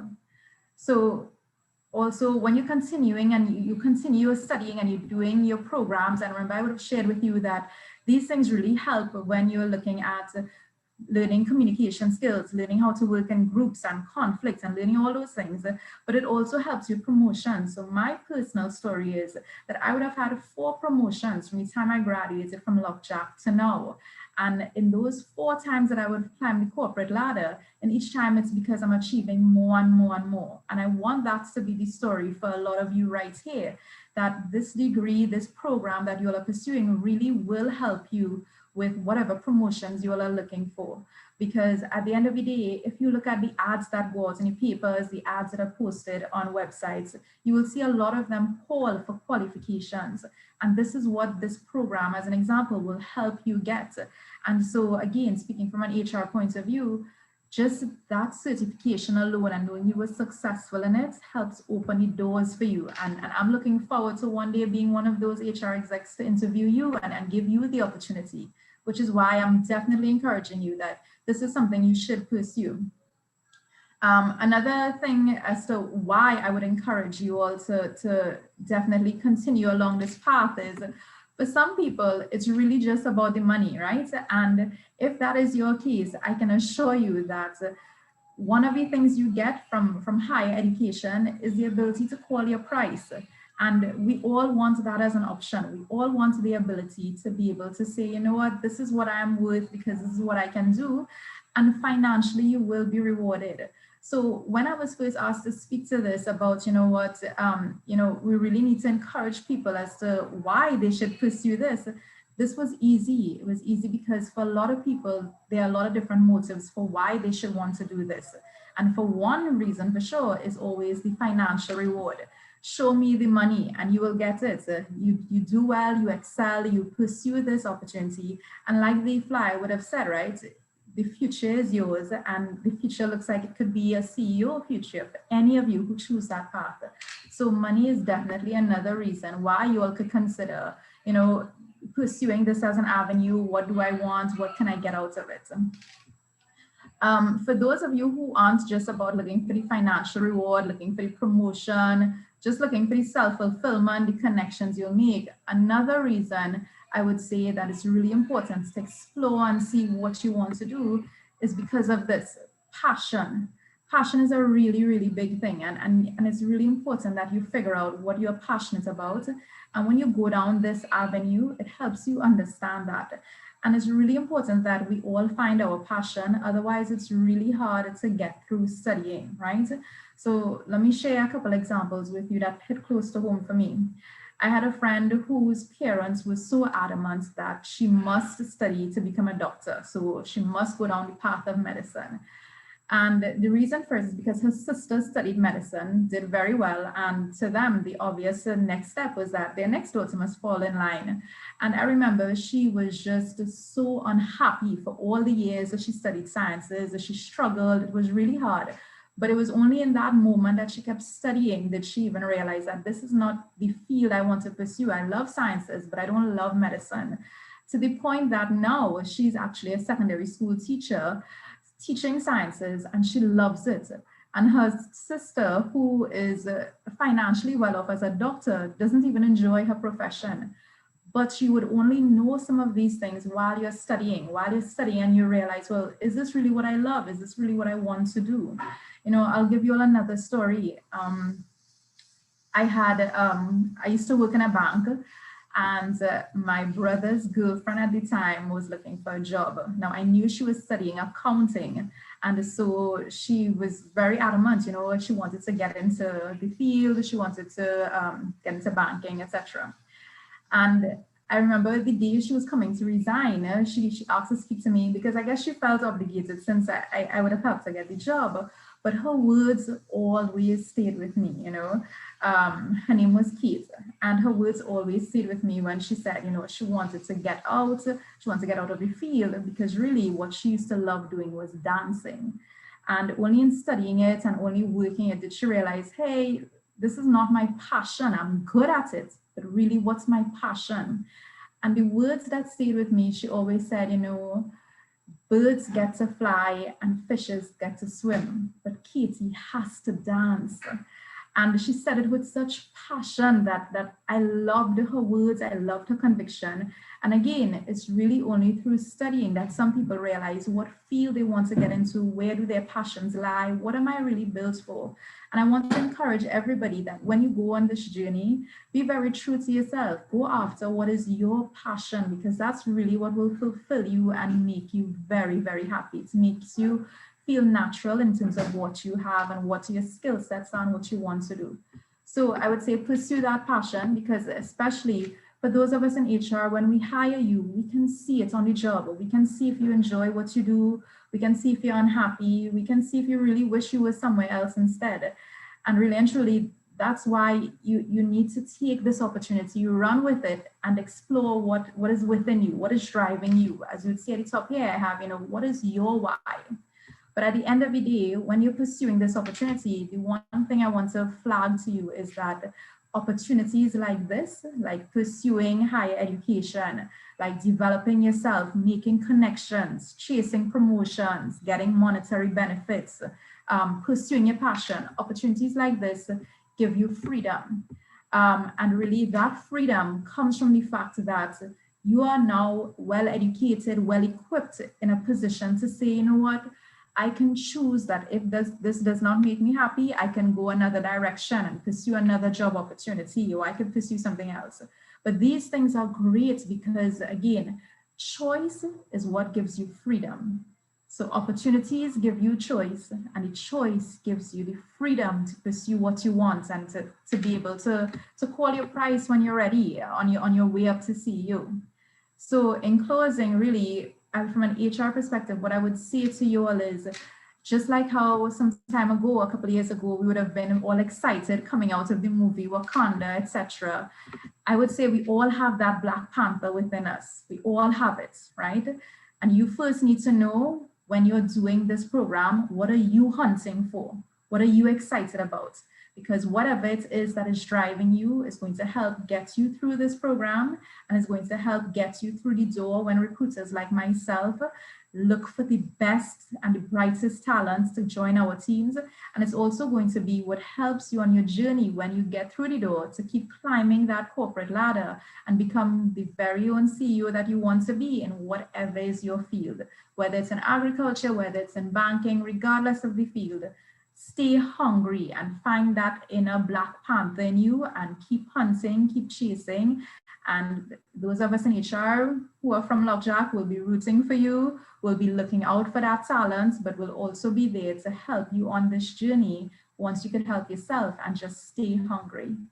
And that's it on my side, Kusha. So handing back over to you. I'll stop sharing and give it back to you at this point. All right, thank you so much. I think what you have shared was very vital information for our students, because the truth is, Stacey, after all the education, after all the academics, we still have to get out into the real world of work, and we need to be prepared for what that will come with. So let me say thank you so much for sharing. And I know you would have presented, but I just want to give you 2 minutes. If there's like one word of advice that you can give our young people as they prepare for that transition, just one word of advice, what can you let them know? I would say stay hungry, because there are lots of people who will be going after the same opportunities you're going after. So sometimes it's really not even about who is the best or the brightest, but who is the hungriest and who will stick it out and get it done. And really also, if I could just stray and give one more, besides stay hungry, make sure you're doing it for you, because sometimes when you're doing it for other people, whether it's for your parents or for society or for your friends, the motivation really isn't there. So do it for you, because that will also follow you on the job, because whatever you study is also going to be what you practice when you enter the work world. So you definitely want that hunger to stay with you, and you want the passion to stay with you when you come into the working world, so that you could be the best and you could be happy when you're being the best. All right. Thank you so much, Stacey. Thank you. And I know that you are a proud alumni of the UWI-Arthur Graduate School of Business before we were global. We really appreciate what you would have shared. And we hope that, once we're doing this again, that we can contact you and you can definitely share some more with our young people. Yes? Sure, not a problem at all. All right. No Take care, problem. Stacey. Okay, thanks. Okay, bye-bye. All right, so guys, you would have heard from Human Resource Director or Director of Human Capital from Unicoma, Miss Stacey Homer. She would have really given some good nuggets. And as you heard, stay hungry, keep going, and make sure you are doing it for yourself. Because when those times come where you may send out an application and you don't get through, you have to keep pushing. All right, so we are coming down to the end of our event, but just before we close off, we want to hear from our very own student ambassadors. The student ambassadors of the Arthur Lockjack Global School of Business. These are students who are doing exceptionally well in their studies, who have also shown a balance in terms of what they can do with business, what they can do with their studies, as well as getting recommendations from their faculty members. So at this time, I want to welcome Ms. Watchman Douglas, Ms. Mariana Samuel, Maya Marie Beaumont, Okera Duncan, Jerome Devines, and I know I have one more coming in, Miss Julia Harry Prasad. Guys, how you all doing? Talk to me. How are we today? Great. So good. Hi, Kershaw. We are fine. Hi. Oh my God, guys, let me tell you something about these student ambassadors before we go into our questions quickly. When we started the BISB program in September of 2018, when we launched in April, they said, hey, we need to bring in a batch of students. And cohort 1 would have made history in the Arthur Lockjack Global School of Business, because for the very first time, we would have taken in students from an undergraduate level. And look at that, 3 years later, they are now student ambassadors, going into their 4th year in September to graduate and leave me. I do not know. I am starting to feel a little old. What is happening here? So guys, in the chat, if you can just, for those that are on Zoom and for those that are on YouTube and Facebook, can we hear it for our student ambassadors at this time? And I want to welcome right now, Maya Marie, let's start with you. Maya, can you represent your secondary school and tell us what subjects you did at the CXC level? Talk to me, Maya. Okay, well, I attended Corpus Christi College. All right, anybody from Corpus Christi? Do we have anybody from Corpus Christi? Go ahead, Maya. Not right now, but I hope all of y'all are representing. Okay, so I did math. I did math, English A, integrated science, information technology, social studies, POB, and OA. I did 7 subjects. All right. Thank you so much. What about you, Mariana? Talk to me. What? I am from Miracle Ministries Pentecostal High, all the way from McBean, Cooper. All right, and I did maths, English, social studies, integrated science, PE, music. Yeah, I did 7. That was years ago. I can't remember all of them. That's a problem. What about you, Watchman? What school do you represent? Where are you coming from? Good morning again. I represent Bishop Anstey High School East. Big up Bishop East. I know we have some of them in the chat here. All right, and the subjects that you would have done? So I did math, English, principles of accounts, principles of business, office administration, econ, social studies, and admath. All right. Thank you so much, Watchman. What about you, Mr. Perfection? Although we have Mr. Perfection in the house, you know. Oh, sorry, Miss Perfection. Look how why am I? You're changing my song name. No, you see what happened, right? I thought about myself at that point in time and I said, Mr. Perfection. But I apologize. We have the man, Jerome Devines. Jerome, bring up your secondary school and the subject that you've done. Tunapuna Secondary School. I ain't seen nobody in the chat talking about Tunapuna Secondary School, but I know Tunapuna Secondary School children like to keep to themselves, but I know all outside it, right? But I did, of course, maths, English. I did English literature, theater arts, history, social studies. I can't remember the next one I did. Oh yeah, and IT. IT. All right. Okay, and I have the man. Yeah, I know she's a pop. She answer. Yeah, IT. And I have Okera. Okera, can you represent your school and let us know the subjects that you would have done? Sure. I'm a proud graduate of Queen's Royal College, also known as QRC. So any blue bloods in the chat, you know, for the flames. I definitely, at the CSEC level, I would have done languages, I would have done sciences, but at the CAPE level, I really focused on languages. So I did French, Spanish, I did pure math and Caribbean studies and communication studies. All right, thank you so much for sharing. And for those that are listening, you recognize that our student ambassadors come from a variety of subject areas. There isn't just one particular thing that they came from, but somehow or the other, you all guys end up like a callaloo, right here in the mix of the BISB. So Maya Marie, I want to know why you wanted to pursue a career in business? Like, help me to understand what you understood business to be when you're in secondary school and what you're experiencing now at the Lockjack GSB. Okay, well, I think I always wanted to pursue business since I was really young.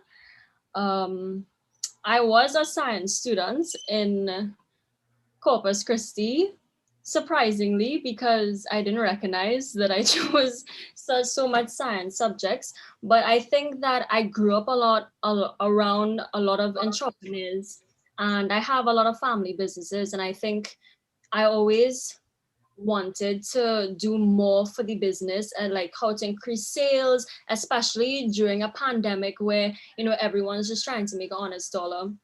And a lot of businesses are closing down. So, you know, it's time to innovate. And I think Lockjack really helps us to find those innovative things and improve your skills. And I feel like it's honestly just a really great learning experience here. And I would really commend the school and hope that to see all of these students that are commenting to, you know, see you all for cohort 4 and 5. All right.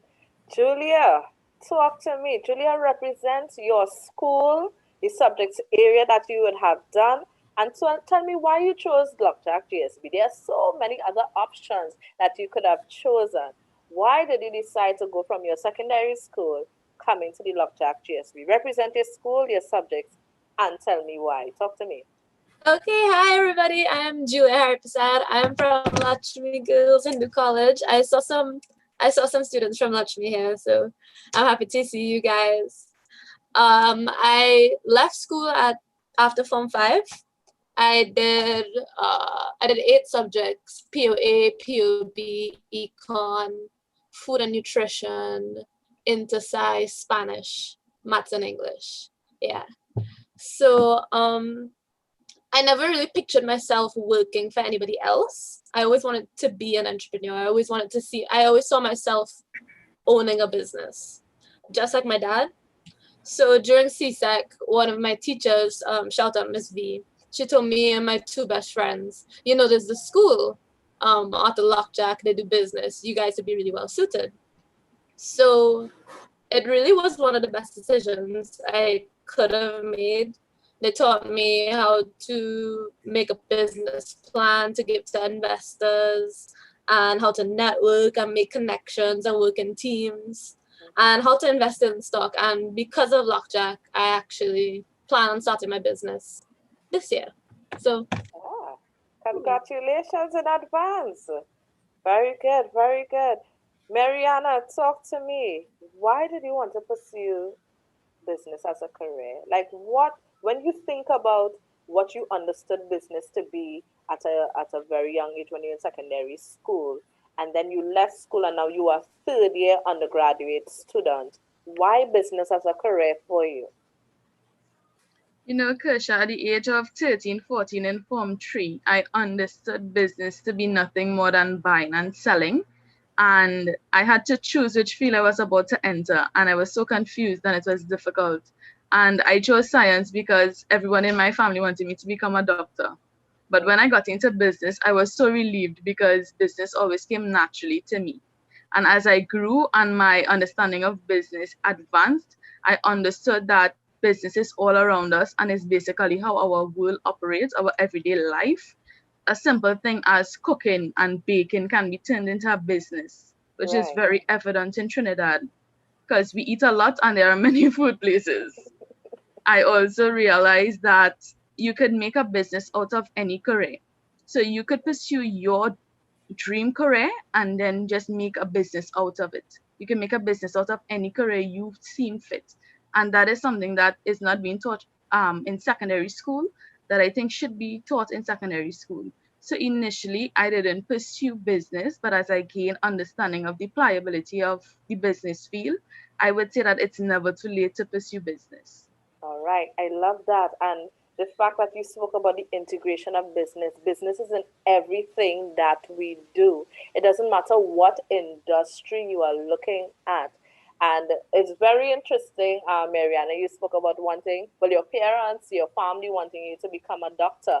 And nothing is wrong with becoming a doctor. If you think that medicine is what you want to pursue, and that is your call, go right ahead. But if you want to make that moolah, how about being the person who now supplies the pharmacist? What do you think?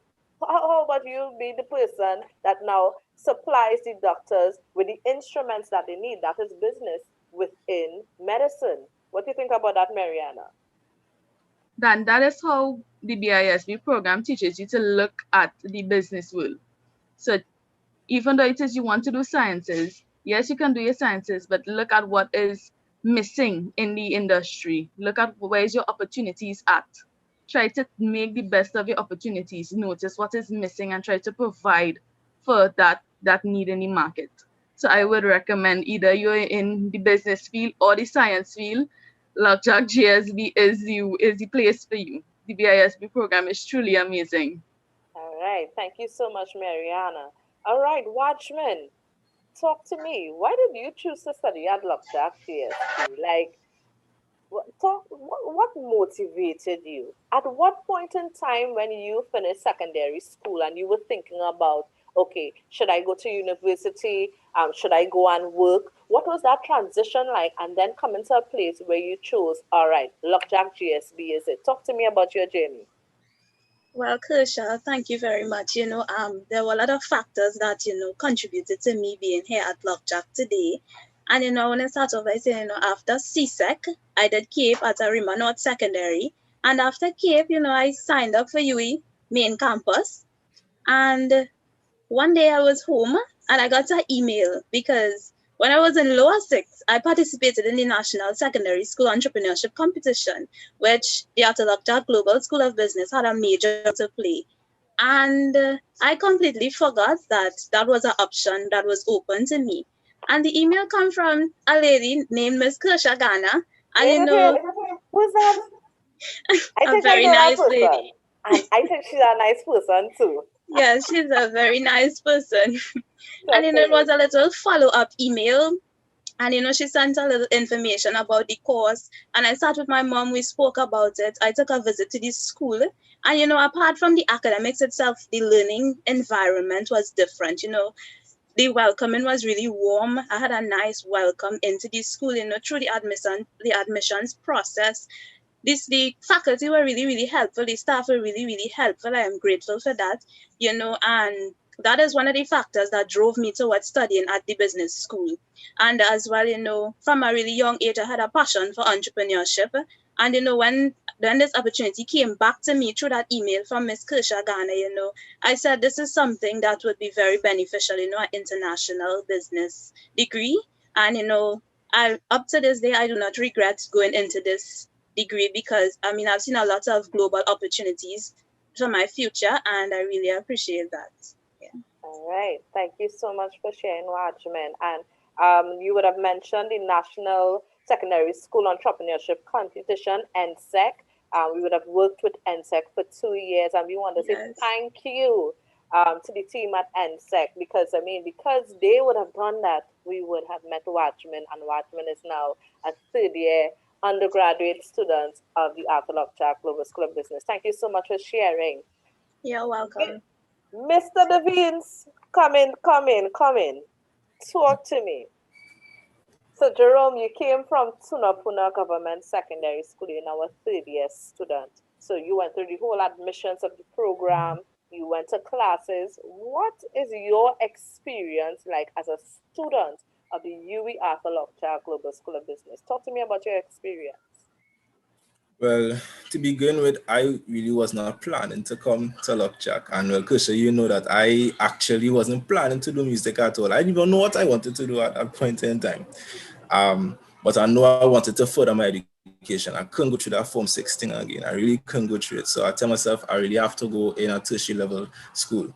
So when I decided to go to, start choosing tertiary level schools, Lockjack really stood out to me because of how practical they were. I really cannot sit down and listen for things for too long or read things for too long. I need to be able to do things. So one thing that really stood out to me about Lockjack was that they were very practical. And to be very honest with you all, it has been an inspirational experience. Like I started doing YouTube when I started to go Lockjack, and I just used to do it for fun. Like I just used to do vlogs, just do challenges, just do story time, just to make people laugh.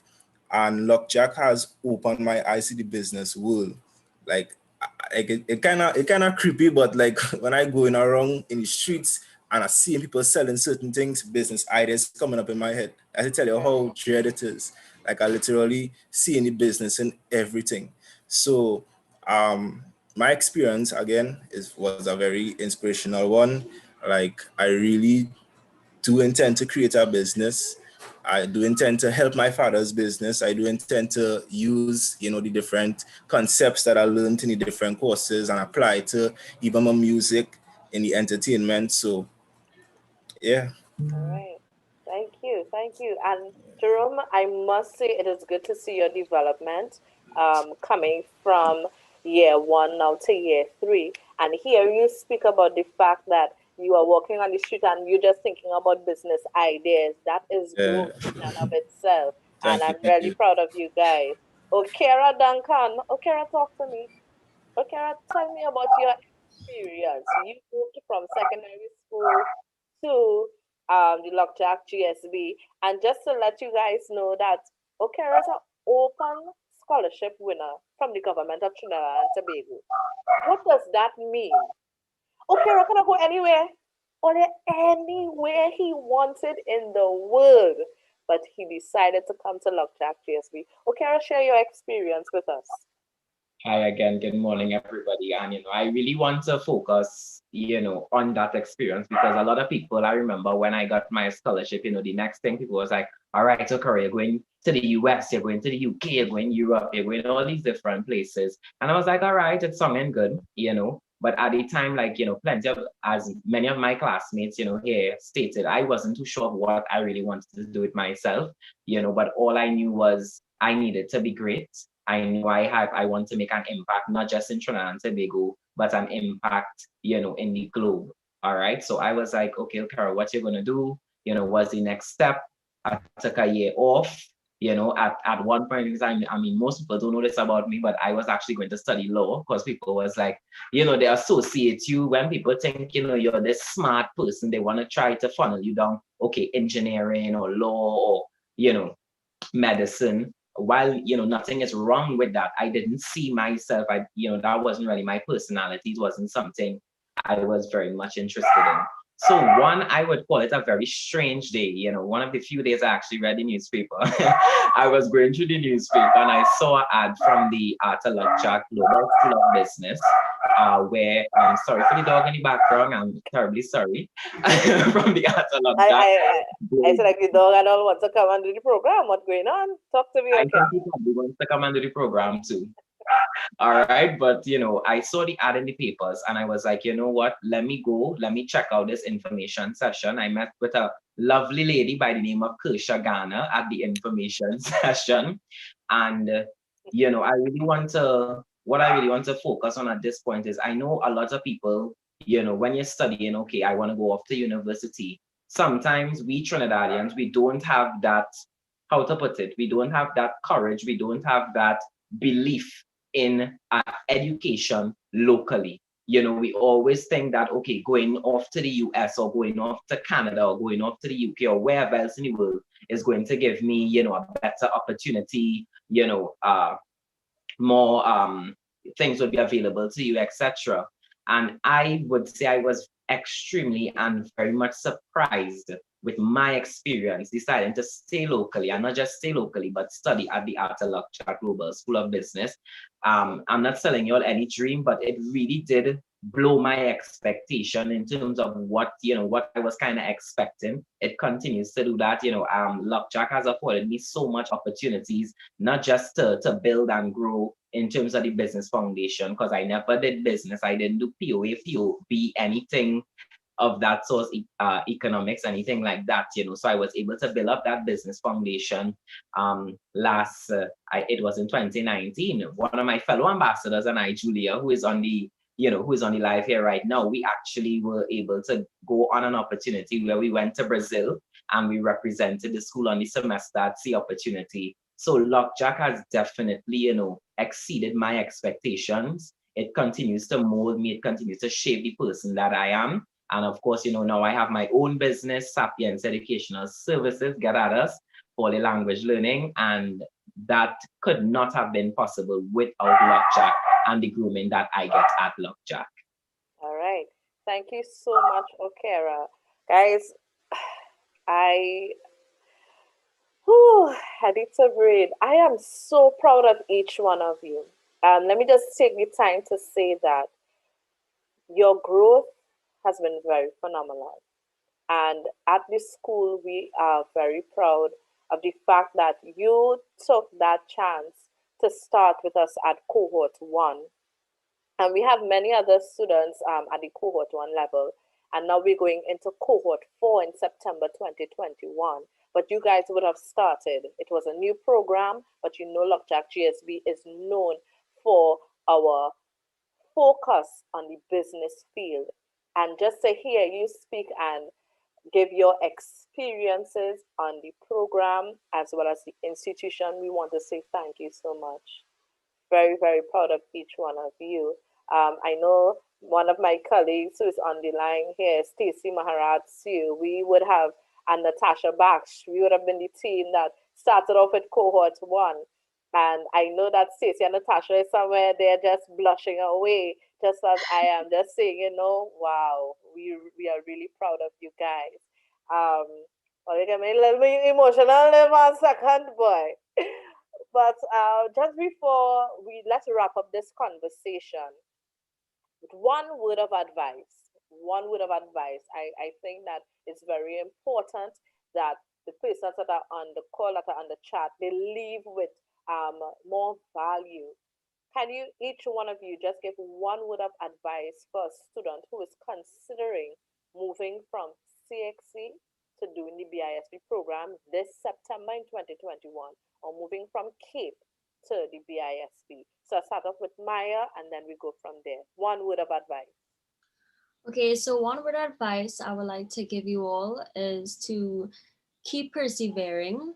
A lot of people may have a lot of difficulty with maybe the jump if you're going from CSEC to university, because I did have that problem at the beginning, but I just need to remind you all to just keep persevering. You know, it will never be easy. Sorry for the background if y'all are hearing that, by the way.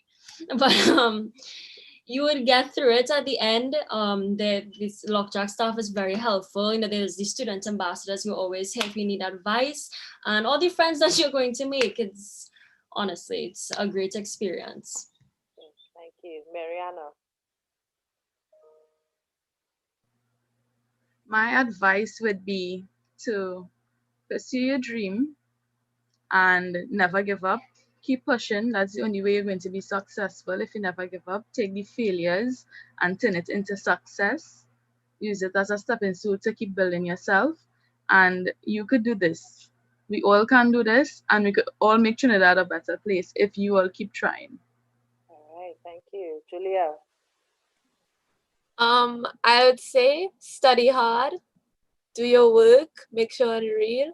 But once you can do that, once you can learn and be able to pay attention and learn and better yourself, you will be successful in whatever you want to do, whether it's want to start a business, work in a business environment, be in marketing, any of those things.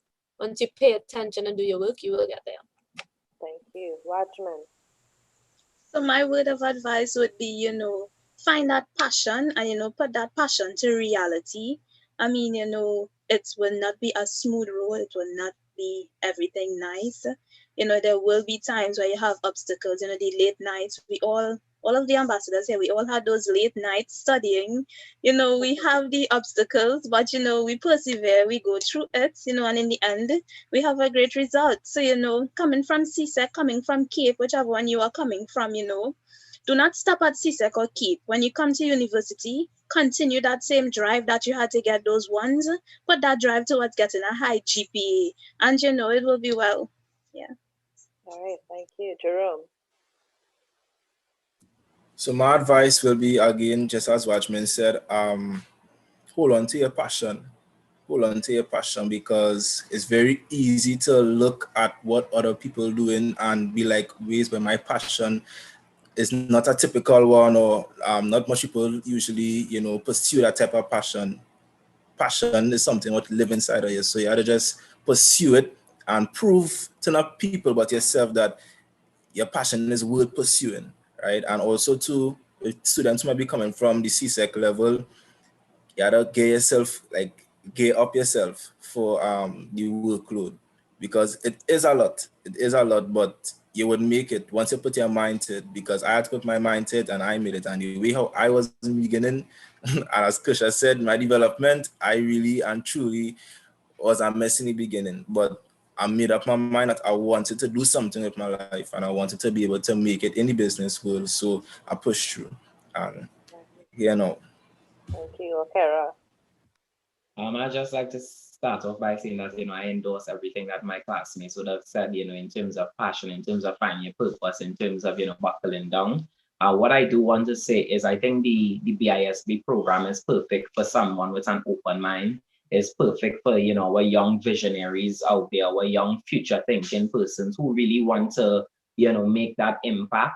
You know, you have to believe in yourself. Don't ever, you know, think about, okay, you know, all the naysayers and all the negative people who are going to say, you know, I can't make it at this, or you're not good at this, etc. Block out all of the naysayers, all of the negative people. Whatever you want to do, I am telling you, it is very much possible. There, you know, as Mariana said earlier on, there are so many things you can make a business. You can make anything into a business, anything into a career. So don't, you know, put yourself in a bracket, don't put yourself in a bubble. And I think Lockjack is the perfect place, and doing the BISB program is the perfect program to really, you know, for persons who have a very open mind and really want to do something out of the box and extraordinary, not just on a local level, but regionally and internationally. I think this is the program for you, and that's it, period.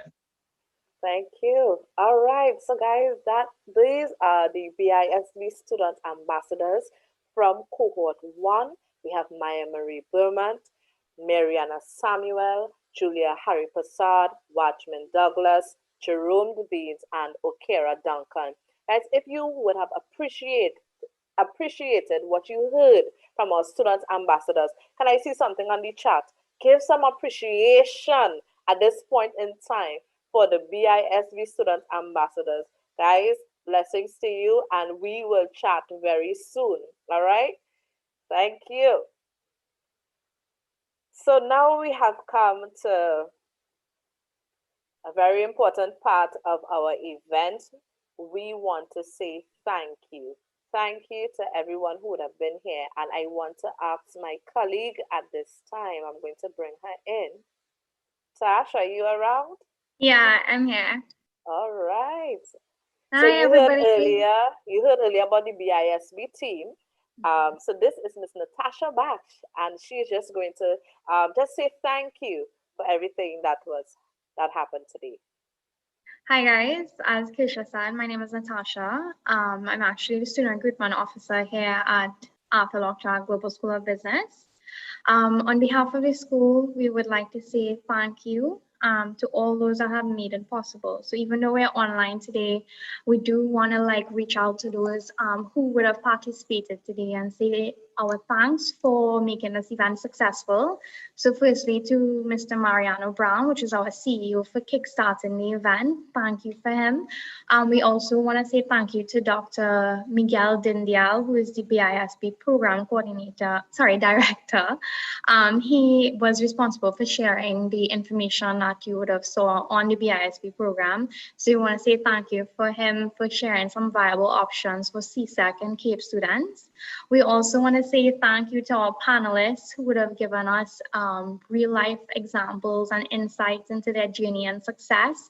So Mr. Alpha Sanon from YFAM, we have Mr. Kevon Lewis from Kivo TV and Black Sheep Barber Salon, Mr. Ken Sambury from Empire Entertainment, and Mr. Javid Razak from Rams Logistics. I would also like to say thank you to Ms. Stacey Homer for that amazing presentation on passion and drive as an individual. And she's actually the director of human capital at the Unicoma. So if you guys looking for a job at Unicoma, probably after you finish, you could probably reach out to Stacey because she's a wonderful alumni, and she's also a wonderful leader. And we'd like to say a special thank you to our students ambassadors for that awesome testimonial, and we also would like to thank them for assisting us in our game portion for the event. We also would like to say thank you to the Ministry of Education for allowing us to get approval for this day and for corresponding with the schools and coordinating with the teachers and you students for getting onto this event for the business day. And lastly, I would like to thank all my colleagues that assisted the BISB team and made today successful. Without you, today would have never been possible. And we just want to say thank you so much, and we wish you guys all the best for 2021, and we really hope to see you at the end of the year in the program and hopefully walking through the school and we see your faces. So yeah, we're interacting online, but we really hope to see you guys soon. It's an awesome program. I'm gonna hand it over to Kirsha now so she can give you a closing statement on the presentation, but thank you so much for joining us today. All right. Thank you so much, Natasha, for giving our vote of thanks. I just want to invite Jerome and Julia just one more time. Guys, this was a beautiful event. This event was amazing. When I think about everything that took place, it was really good. But we have some upcoming BISB events that we want to make you aware of. So Julia, talk to us. Can you let them know what's next? What is next after this event? And hi guys, it's me again. So I see a lot of you guys are actually very interested in coming, which is amazing. I'd love to see you guys in September. And I see you guys do have a lot of questions. So just so you know, there is an information session on Wednesday, the 10th of February at 6 p.m. via Zoom. So you can email us to register, and I'll put the information in the YouTube chat as well. But that's Wednesday, 10th of February via Zoom. Okay? All right. Thank you, Julia. Jerome. All right, folks, and the other event that we usually have at Uwialjgsb is a game challenge. And this game challenge, you will be able to win a scholarship and special prizes. This game challenge takes place on the 27th of February. So make sure if you all want to take part, you can call Kershaw, you can message Luckjack to find out more information. And as Julia said, don't be afraid to even message us, you know, either on our social media platforms and ask us questions. You know, we'll be free to talk to you all. And I really hope to see some of you. I really like some of other vibes, you know, on the chat. So yeah. All right. Thank you so much, Jerome and Julia, for giving us our announcement. So, guys, we have come to the end of the UWI-Arthur Business Day 2021. We had our entire event online, which we usually have on campus. And again, we want to say thank you for participating. If you would like to get more information about our program, about our school and student ambassadors, you can take this contact information. You can take the number. The number is 718-7136.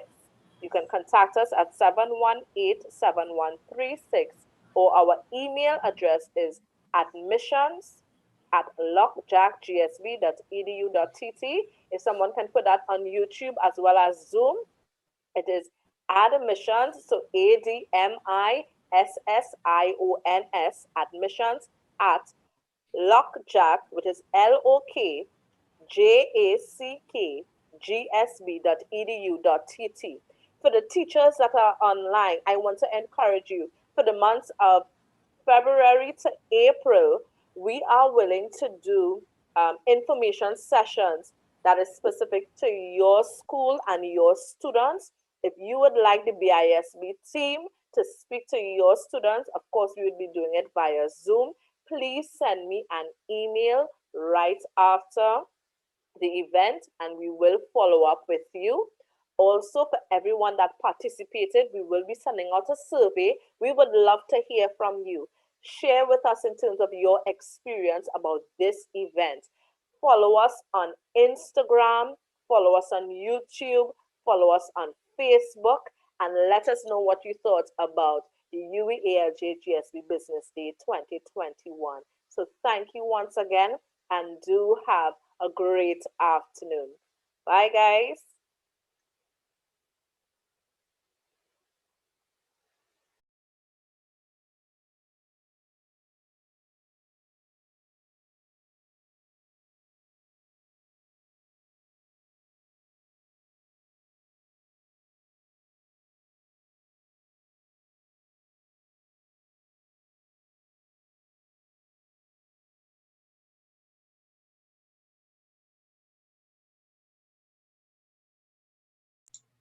Bye, guys.